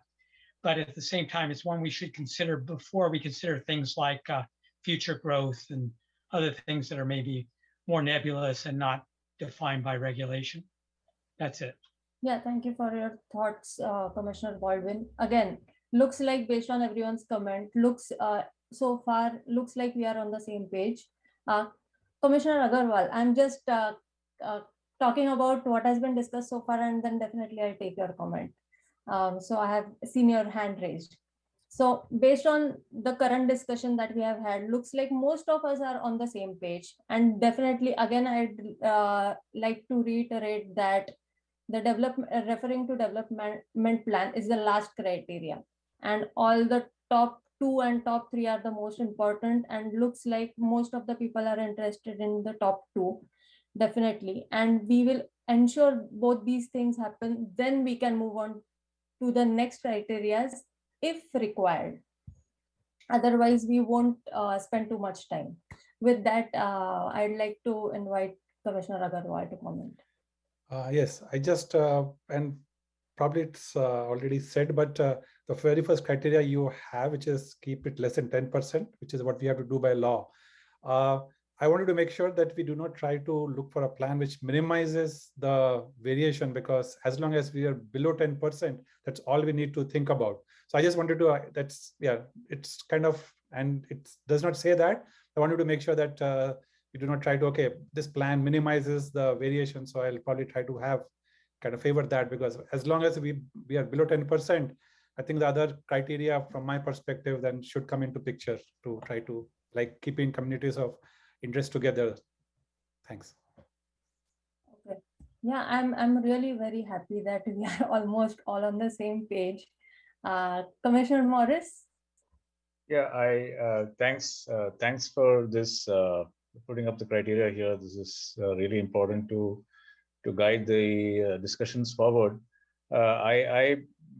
Basically, I just want to raise the point that, to make this even more clearer, as the discussion has been, taken up by the various commissioners, I feel that points 1 and 2 should be taken as, if you would like to name it as a must-have criteria, and 3 and 4 is nice to have. It is not is probably a better way to define this, so that we know clearly how to distinguish between the two. Yeah, thank you for that input. Okay. Must have. Okay. I will edit the formatting later. So we have nice to have and must have. So if you all agree on this, we can start with live mapping. Do we have comments from the commissioners? I believe Commissioner Morris's hand is still raised. Do you have any comment? No, it's gone. Demographer Gobele? Yes, I would suggest that to get you farther along the road to adopting a plan, we might not want to do the live mapping today and instead have you focus on the individual plans and what you do and don't like about them so that you can converge upon a set of just a few plans to look at and perhaps modify later. I don't think live mapping can take quite a while, and I don't think you're quite at the point where that would be helpful to you. Okay, thanks for that input, demographer. Demographer Lapkov, do you have any comment? Yes, just to piggyback on what Jean said, Commissioner Jensen, that was very helpful to say which maps he liked in particular. And so I don't know if you could go through a roll call, sort of go through each commissioner and see if they're ready to start saying which plans they like in particular, if they're ready, because then we could get a reading of where everybody's at. Yeah, thank you for that input, demographer. Before we do that, can we hear Commissioner Agarwal's comment? Yes, I think one of the things to me, especially trying to focus on the communities of interest and at least from discussions, the next door kind of view gives us some level of more information on that. What I would probably help me in looking at the other maps and evaluating them if we could get that next door neighborhood kind of superimposed with the maps that we have, because that would then give us, in case we have a map which is dividing grouping in which next door kind of put that together. To me, I think that would be a useful kind of piece of information to help keep the communities together.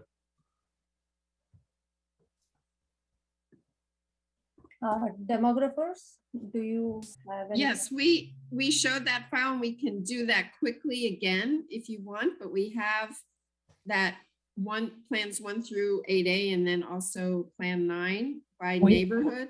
We actually have given those maps all to you already yesterday and today, the neighborhood maps that you're asking for all the plans.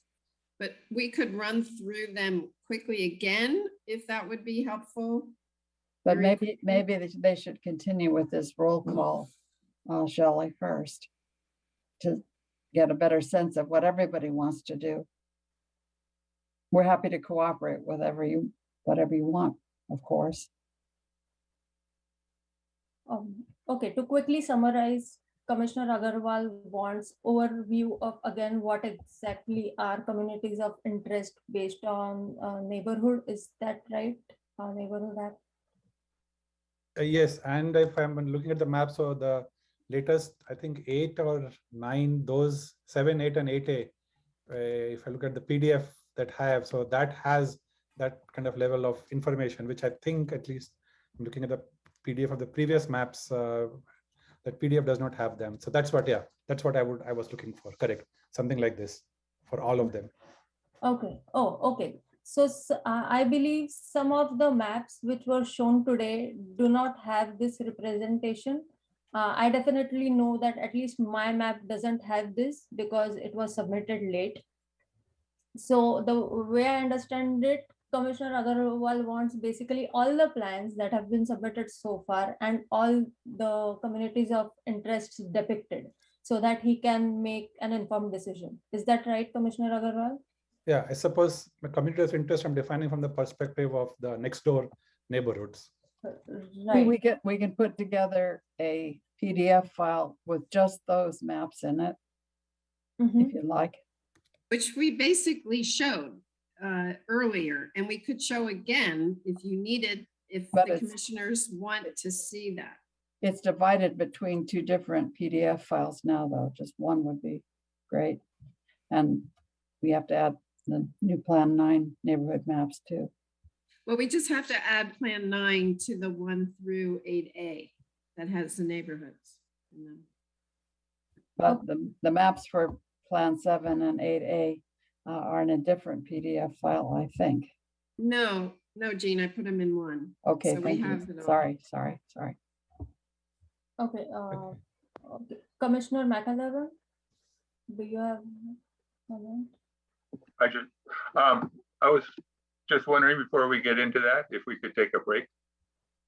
Yeah, sounds good. We can do that in 5 minutes. Before that, I want a quick roll call about what commissioners would like to do, because if we decide that everyone wants more data to proceed with the discussion, or they want to take their individual time to ponder over the maps, we can talk about that, because grasping everything while it is being discussed online is not always easy.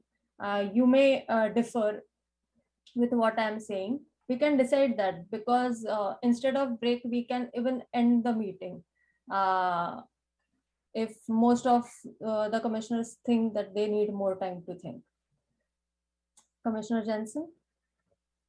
That's a good question. I would suggest procedurally, I would really like to hear, just given everything that we listed, everything that we've understood and interpreted through our own, lenses, like what each commissioner, which maps commissioners would be interested to narrow down to, such that then on those we can discuss like the finer details, like ask for more data about a smaller subset of the maps. Right. So I would really like to do that kind of just pulse check around where people are at and which ones they would like to focus on.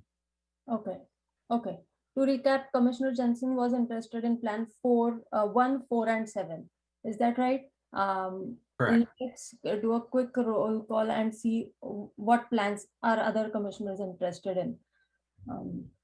Commissioner Agarwal? Yeah, so I think probably I do not have that information to provide at this point of time, but I will certainly take input from others, and that will help me also focus on those plans. Okay, thank you, Commissioner Agarwal. Commissioner Morris? Yeah, I'm also of the opinion that I have a fair idea of what maps I like, but it's just based on gut feel rather than any data. And for that, I need more time. So I don't want to make a comment saying that I like these maps and I don't like the others, because I don't have data to support that. Okay. So I like the suggestion of actually, getting all the data from the demographers and going back into our individual huddles over the next few days, and then come back with a clear assessment of saying that these are the 2 or 3 or 4 maps that I want, and these are the maps that I probably may just pass on for now. Okay, thank you, Commissioner Morris. Commissioner McAllister, what would you prefer to do? I guess, well, there's one map that I think has not been presented. Given if we're going to go more towards, keeping districts within just 10%. Originally, I was looking to minimize the district sizes, but present one map that has not been presented at all that I think would still remain within 10%. And I do have 4 maps that I'm in favor of. Okay. Do you want to name those maps? What? You want me to name them now? Yeah, it will be great, because if some of the commissioners have specific maps in mind, other commissioners can use that data to especially focus on those maps while they ponder over it. Okay, the maps I should have most interest in is 3, 4, 5, and 6. Okay. And the one map that hasn't been done at all is a single change to move piece number 11B from District 2 into District 1 and keep all the other districts as they are. And I think all of that would still be within 10%. And this is related to which map? Yeah, that would be a new map, So that would be Plan 10. Plan 10. Okay. Plan 10. Okay, sounds good. Commissioner Ecker. Okay, I think, was it map 7 that had the most compact districts? And that's the one that that I kind of like. And map 10 sounds good because minimal change is one of, I don't know, was it an actual criteria or was it just kind of something we talked about? So I like that also. Okay, so 7 and 10. Yes. Am I missing anyone? Did I consider everyone's input? If not, please raise your hand. Well, looks like almost, except Plan 2, almost all the plans, people are interested in those maps 2 and 8. So I propose that what we do is that we take a break for 10 minutes, come back, quickly understand and grasp what exactly is there, what more data are demographers going to provide, and based on which data are we going to take individual decisions before we meet in the next meeting. Demographer Kobale, you are muted. The city needs to keep options open for people to submit additional maps, but I would think it would help your decision-making process if you didn't focus yourselves on creating new maps, but think about which maps are closest to what you would want, and then say you'd like to see adjustments in this plan, and otherwise you think it's okay. That would expedite your decision-making, I think. Yeah, thank you for that. And if I may ask, since I know that my map was introduced at the end, what number was allotted to the map I proposed? 9. It was map 9. Okay. Well, I am interested in map 9, definitely. And not many have seen what exactly it says. Well, with that, I say that do we take a break of 10 minutes, come back, finalized what exactly all of us are going to observe in all these maps and the data that demographers are going to provide, and then we can end the meeting. Is that all right? Instead of is that all right, does anyone disagree? If not, staff members, can we take? Sure, I just want to confirm that it's 12:05, so everyone, the meeting will reconvene at 12:15, correct? Yes. 10-minute break, thank you. Yeah, yeah, have a good break, and we'll try to wrap up quickly after 12:15. Okay, bye then.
Okay, hi.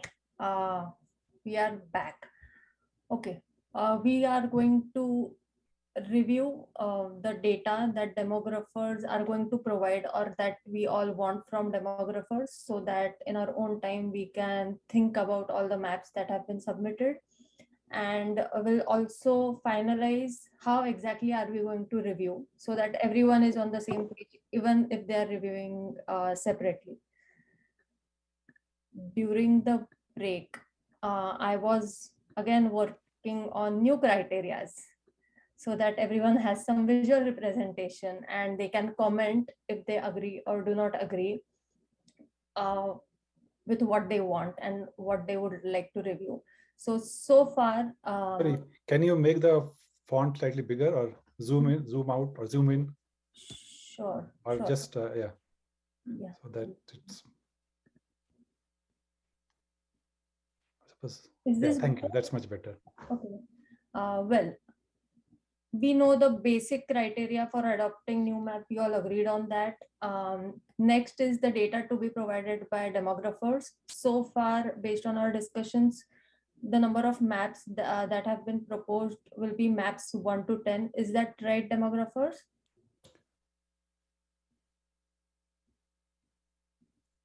Yes, Yeah. that's right.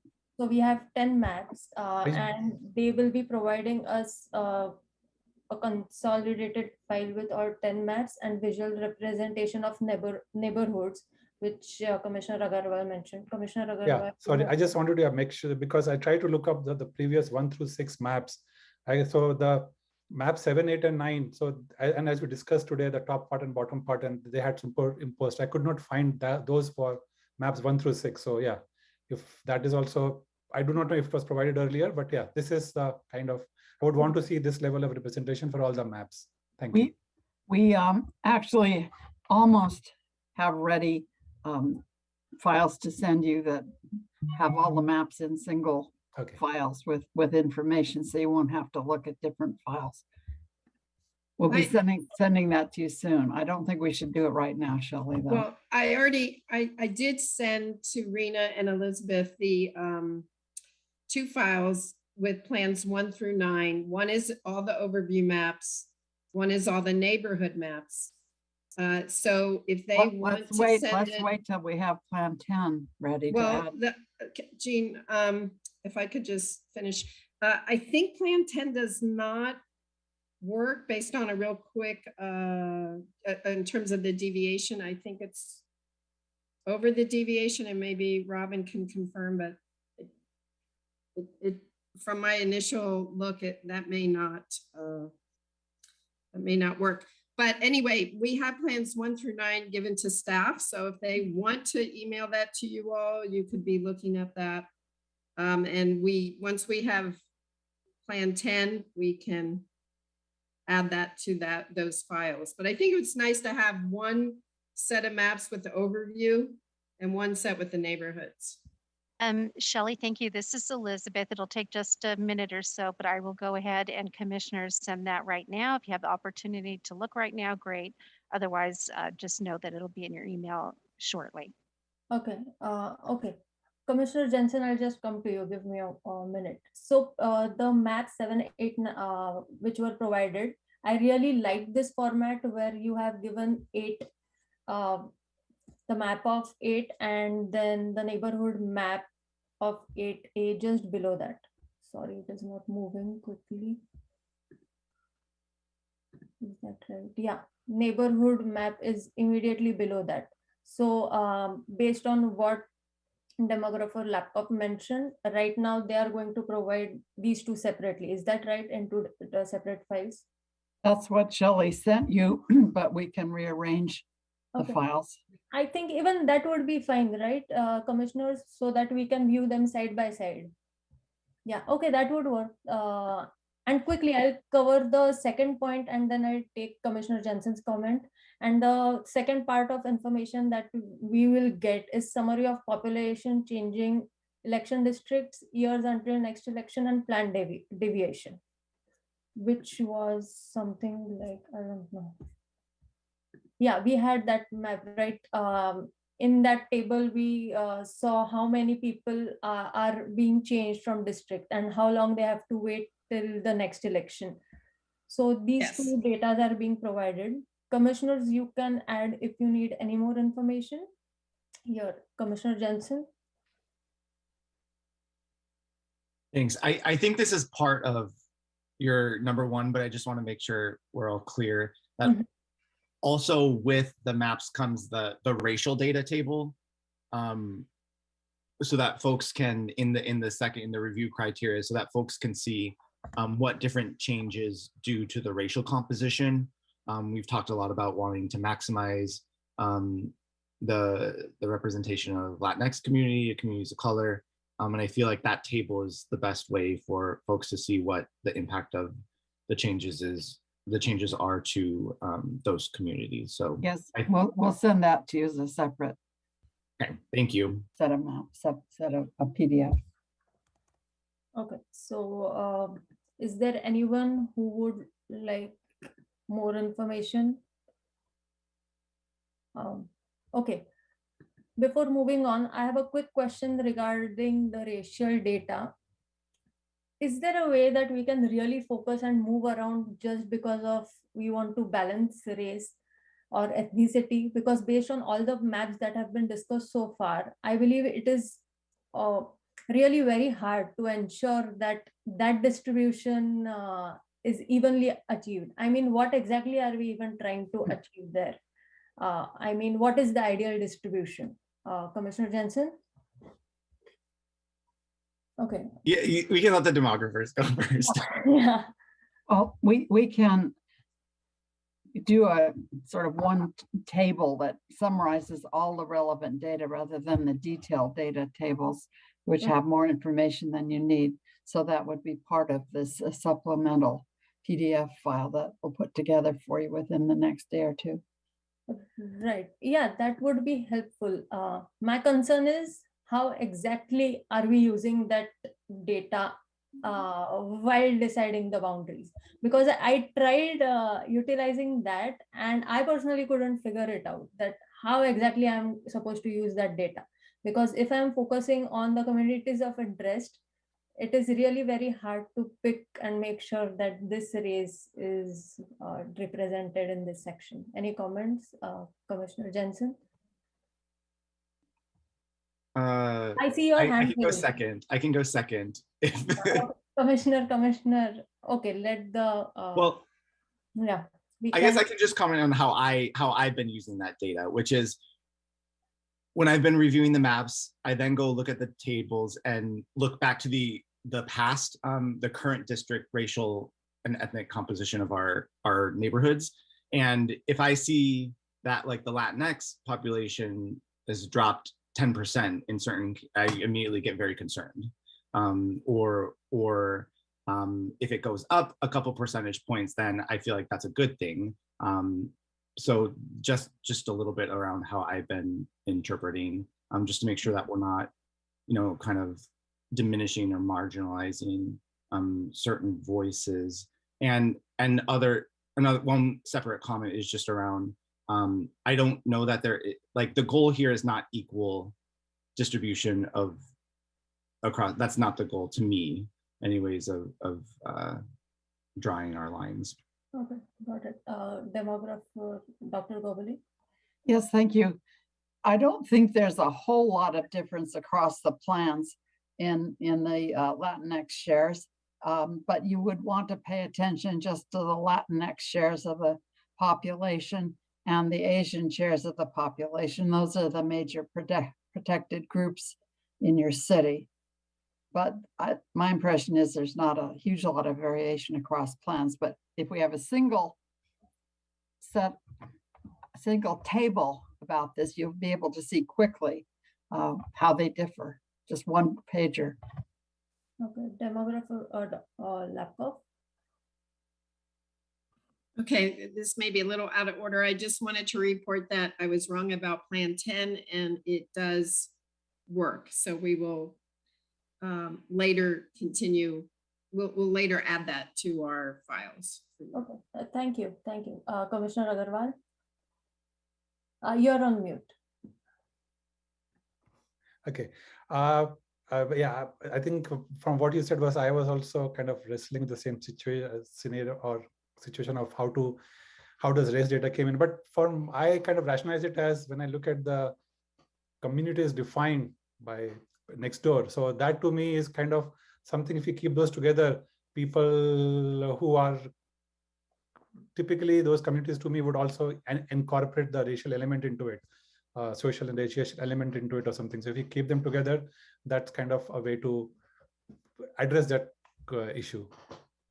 Right. Yeah. And yes, and just something separately, and which I think the Democrat just said was, yeah, one page if we have all the racial distribution, because right now it was on separate pages for each map. So if we have it that all on a single page, I think that will very easily have us at least look at that. And if we have some criteria, will kind of tell us, okay, these are the maps I should probably look at, rather than trying to search across them and then remembering. Thank you. Yeah, thank you for your input, Commissioner Agarwal. Well, I think we agree on what we want. So going back to our doc, so we know that this is the data that is going to be provided. We have map 10. So we are going to get 10 map with all this information. And now we can talk about how exactly are we going to review individually. First is that as commissioners, this is a proposal, by the way. Feel free to suggest changes. First, analyze all the maps that have been provided. Then, if you have any specific questions that can possibly be answered before the meeting, we can try and get those answered before that, so that our process will be faster. Just because of that reason, I'm proposing this. And each one of us can decide to shortlist X maps and what this X is that we can discuss together. Shortlist X maps to discuss, and probably, if possible, even if you can come up with your reasons in a doc, it will be easier for everyone to understand, because as far as even my experience is concerned, when I see things visually, it is easier to grasp and pinpoint if I agree or disagree with something than hearing someone and remembering that specific point. So if possible, everyone can do that. Is there anything that we need to add here? Demographers, feel free to suggest if there is anything we should think about separately. I think this is a very good plan. I like to suggest there are times where we said some of the neighborhoods were split. The main thing was that little piece of old quad, but there may be other places. And I don't know how important it is for you all to, if you'd like us to adjust any of the plans to consolidate that neighborhood. The only one I can think of right now is Old Quad, but. Well, there are others. There are others that are important to people, I'm sure. Yes, so if people, well, I'm not even sure if people are concerned about splitting that Old Quad area, but let us know that. And if there's any other neighborhood that the pieces split that you'd like to see differently. Okay, well, thank you for that suggestion. With that, okay, Commissioner Jensen. I agree with this list. I was just going to add in for number 3. I feel like a short list of 2 maps will, I hope, get us to more specificity sooner. And I would also add in priority order, like a short list of 2 maps in kind of a stack ranked fashion, which I hope will get us more to consensus. Yeah, thank you for that input. With that, I'll explain the point 4, that what do I have in mind with list of strong no's or must-haves for their districts or the city in general. This is related to what demographer Laptop suggested. So we can take a focus on each of our districts which we are representing and think about, are there any strong no's that this should not happen in my district, or this has to happen in my district. If there is a list of any such thing, either district or city in general too, but as commissioners of each district, we can at least focus on district. So if we have that, it will be good to take decision next time. So Commissioner Ecker? Yes, one other thing that you should consider that is we were told we are not supposed to consider any political items such as Republican or Democrat. And I don't want to have it presented to me, but could the demographers check to make sure that we don't accidentally do something inappropriate with regard to politics? If you wish, and we could geocode the home addresses of the current council members and put it on a map and then be able to tell you about it, not show you the map, but tell you if incumbents are paired, if that's what you're talking about. Yeah, my only concern is that we don't accidentally do some gerrymandering that is inappropriate.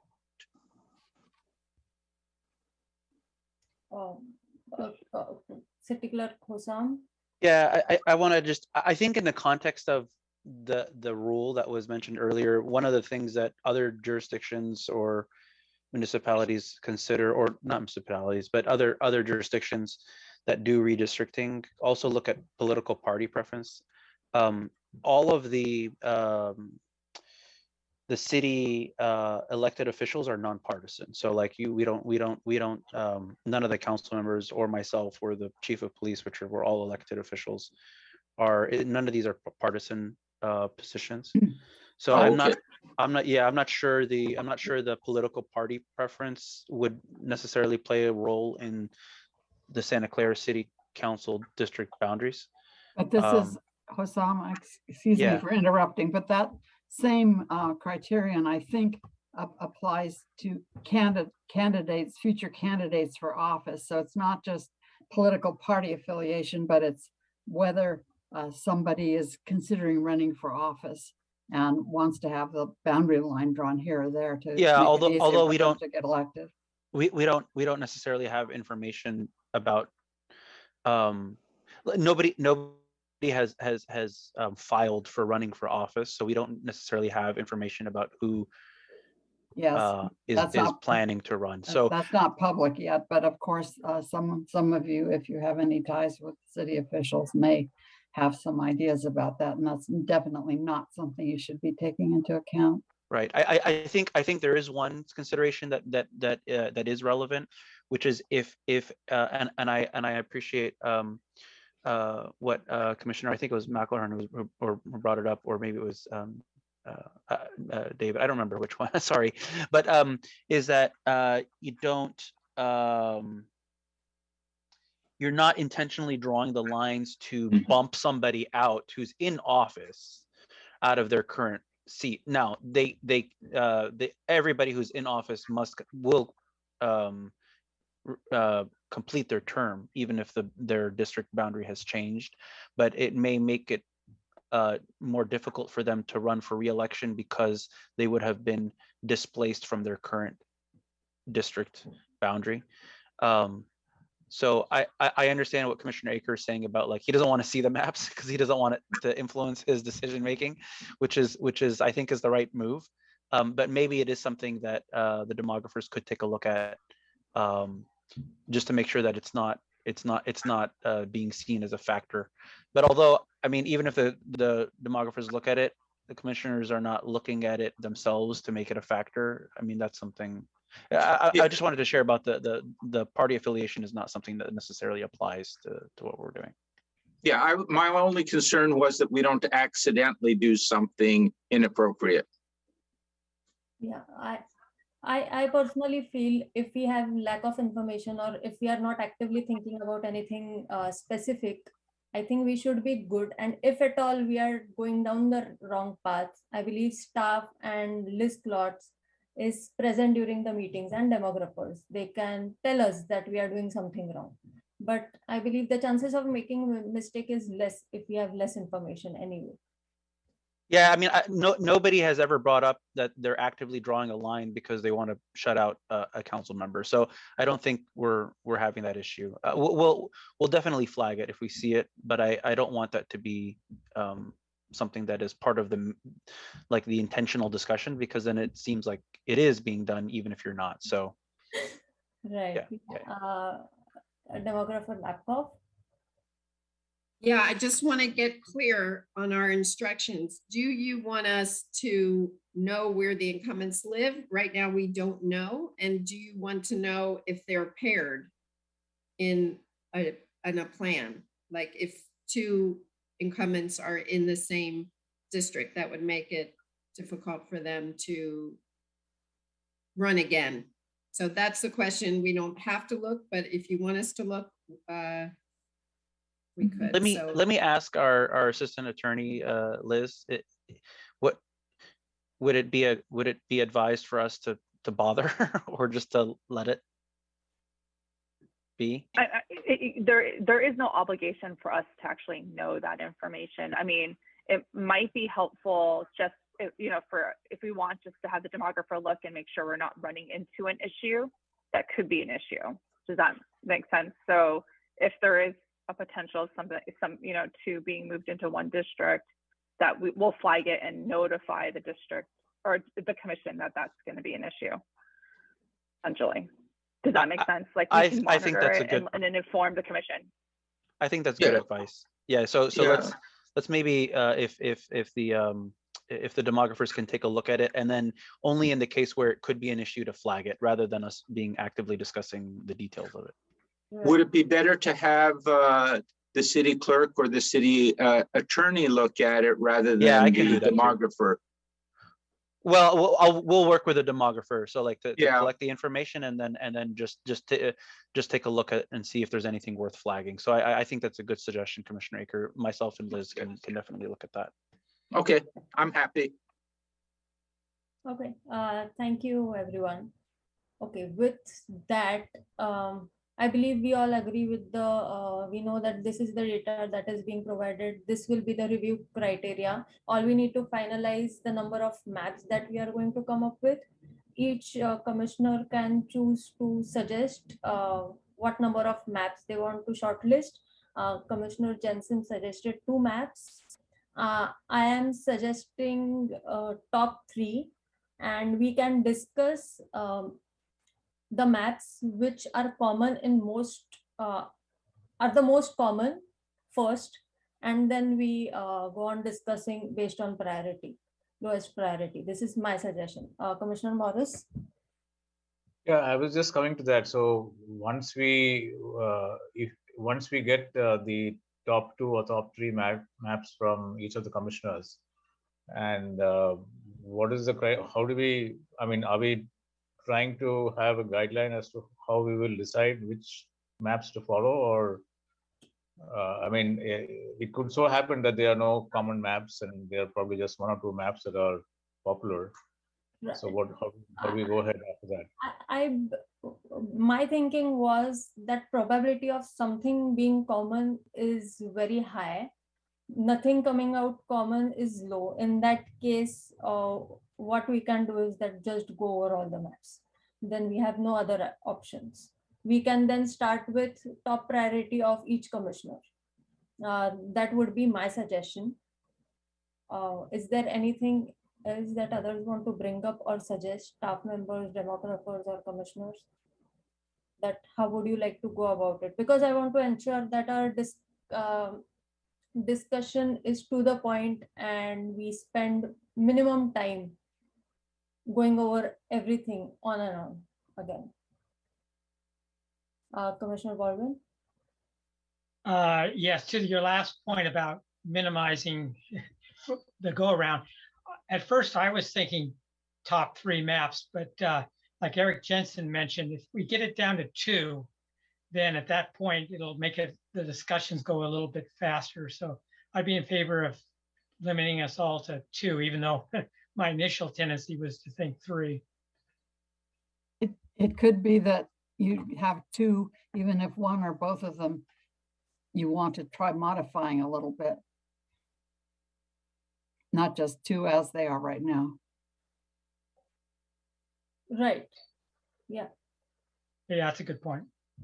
Yeah. So, Commissioner Jensen.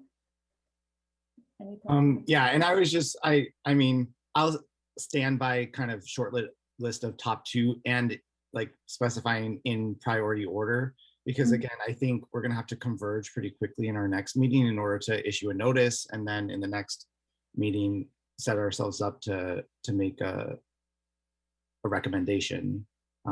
So I'm gonna really advocate for 2 in priority order. Okay. Is there anyone who is against 2 or have any other suggestions? If not, we can go ahead and finalize 2 maps. Okay, then all the commissioners can come up with 2 maps, and it will be really great if we can tell what are those maps before the meeting, so that we can decide the priority of discussion. If suppose plan 4 is the one which has most consensus, we can discuss that plan first. So there can be a probability that we may end up finalizing a map based on changes on map 4, and we don't even have to go to other maps. Does that make sense? Rina, do you have a comment? Yeah, no, I don't have a comment on that. I did just want to remind the commission, as we continue through this process, we may get people from individuals from the public submitting maps, you know, that need to still be considered. So I think this process is really good because you're narrowing down on what the commission has seen and what the commission wants, so that you can then compare it to any new maps that then get submitted in the meantime while we continue through this process. But I just wanted to remind everyone, it's not, you know, the world isn't finite still. We still have more that might come in front of us. Yeah, thank you for bringing that up, Rina. We'll definitely consider that. Commissioner Baldwin? Are we required to keep allowing new maps? It seems like we have a lot of maps to discuss, and a lot of them seem to be sort of similar, or some of them at least similar. I mean, can we just cut it off and just say no more new maps, or do we have to leave it open by law till the last moment? Because it seems like we're going to be under the gun for getting our recommendation so that it gets posted. And I'd like to cut it off if we could legally. Right.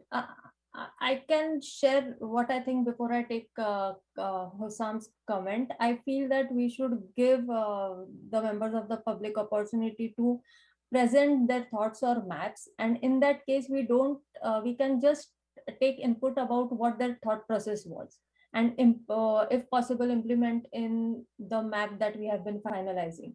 But I feel we should definitely consider, but we can hear what others have to say. Hossam? Yeah, I mean, all of these are public hearings, so there's no cutting off of people from sharing their opinions, or even, and their opinions may include new maps, but it doesn't necessarily mean that you have to act on it. I mean, you already are soliciting input. There is a time sensitivity, right, with regards to needing to notice what you are intending to be the final map 7 days before adopting it. Obviously, the dates that we had shared are the dates that you all agreed to when you applied, and from a logistical standpoint that staff has supported. But I'm not suggesting that you should, but you could technically add another meeting if you needed to. But I think with, of course, all the discussions that we've had and the noticing and the even the timeline that's been listed out, I think it makes sense that, you know, at next week's not next week, at the next public hearing, that you are intending to narrow down to a final selection so that it can be noticed properly and legally 7 days prior to the adoption, which would be the final meeting. So no, I don't think we should deny, we should not deny the public's right to be able to continue to provide feedback, and that includes submission of maps, but that doesn't necessarily mean that you will take the change or the recommendation. A next meeting, when you are narrowing down to a final decision and somebody comes up with a new proposal, you could certainly you know, take that input and apply some of the thought process or some of the suggestions from that public input into the map before you finalize it and properly notice it. Thank you so much, Hosam. Well, with that, I believe today most of the agenda items were mixed and were not necessarily discussed in order. So we saw the old plans, new plans, and we skipped live mapping because we need more time to think about the existing maps before we can do that. So the fourth item on agenda was not covered. The fifth item was commission discussion. We all discussed what exactly we want to do and what is the next course of action. And we have finalized, on these criterias. And I'll share this link with the city staff so that everyone else can get the access to this doc so that they can refer to it when they think about all the maps. Next, well, I think schedule is done. We can move on to last item on agenda, but see if we have any questions or comments from public. Okay, I see Hosam's hand raised. Sorry, that's from before. Okay. Okay, before we move ahead, I would like to ask, do members of the public have any comment on the process that we have decided so far? No, we don't have any hands raised and no emails in the redistricting mailbox. Okay, thank you. With that, we can move on to our last item on agenda, discussion on whether the next meeting format should be virtual or hybrid. The next meeting is on Feb 10th, that is Thursday. So Reena, would you like to provide information on this front? Yeah, I wanted to, advise the commissioners that the City Hall remains closed to the public. We are offering services that aren't field services, virtually. So in the foreseeable future, it doesn't seem as if city services are changing. So I would recommend retaining the virtual meeting format for February 10th and then reassessing if the 28th meeting should be in person or hybrid, perhaps would be more realistic, or just keeping it virtual. I think as much as we all would like to have an in-person meeting, the world circumstances are making it difficult to do that. So, but certainly interested in the discussion and just decision to staff so that we can prepare adequately. Okay, thank you, Reena, for the information. With that, I'll quickly ask a question. Does anyone want a hybrid meeting? No one wants it. It looks like we want a virtual meeting. Do I have a motion and second on this item that we are going to have next meeting as a virtual meeting? Do I have a motion? And Yes, so moved. a second? I second it. Yeah, thank you. Thank you. Staff, will you please call the vote by roll call? Sure. I just want to confirm the motion was made by Commissioner Aker, seconded by Commissioner McElhern Jr. Confirm, please. I think Baldwin. It was me. Okay. Thank you. It's helpful if you say your names because it doesn't, I can't always see who it is. So thank you very much. Motion made by Commissioner Aker, seconded by Commissioner Baldwin to have the next meeting on February 10th as a virtual meeting. Chair Marashi? Yes. Commissioner Aker? Yes. Commissioner Morris? Yes. Commissioner McElhern? Yes. Commissioner Jensen? Yes. Vice Chair Agarwal? Yes. Commissioner Baldwin? Yes. Thank you. The motion passes unanimously. Okay, thank you, Elizabeth, and thank you, commissioners. Our meeting is now coming to an end, and as a reminder, public outreach regarding redistricting and this commission, as well as the information on all IRC meetings, has been noticed to the public in many venues. They include A public notice was published in Santa Clara Weekly on October 14th, 2021, listing all meeting dates. The city's website has a web page dedicated to the Independent Redistricting Commission, which outlines the redistricting process, lists all meeting dates, and provides information on how to request translation services, which can be done 72 hours in advance if needed. The website also has flyers translated into the following languages, in addition to English, Chinese, Spanish, and Vietnamese. There is an email address dedicated for inquiries and comments on the redistricting process, redistricting@santaclaraca.gov. This email address will also be monitored during meetings for comments. Flyers have been provided at all public counters at City Hall, as well as will be distributed at city-wide events such as, have been distributed previously during the Halloween party and Youth Activity Center in October and the tree lighting ceremony in December. Meeting information has been sent out and will continue to be sent during this process via social media, Facebook, Twitter, Nextdoor, and Instagram. Meeting agendas are posted to the city's meeting page in advance of the meeting, as well as previous IRC meetings and presentations are available on city's meeting page, which is www.santaclara.legistar.com. Well, with that, commissioners, do I have, we can end the meeting here. Last call for any comments or input from commissioners or member of the public. If we don't have that, we can go ahead and adjourn the meeting. Commissioners, do I have a motion to adjourn this meeting to the next meeting of Thursday, Feb 10th, 2022 at 6 p.m. So moved. Okay, who was that? This is my job. So moved. Commissioner Aker. Thank you. Do we have a seconder for this motion? Second, Commissioner McElhern.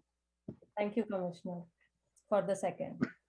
Well, if we have no objections to this motion, I will now adjourn this meeting at 12:52 p.m. It was a productive meeting, everyone. Thank you. See you on Feb 10th. Bye-bye. Take care. Thank you. Thanks. Bye. Great job. Good night.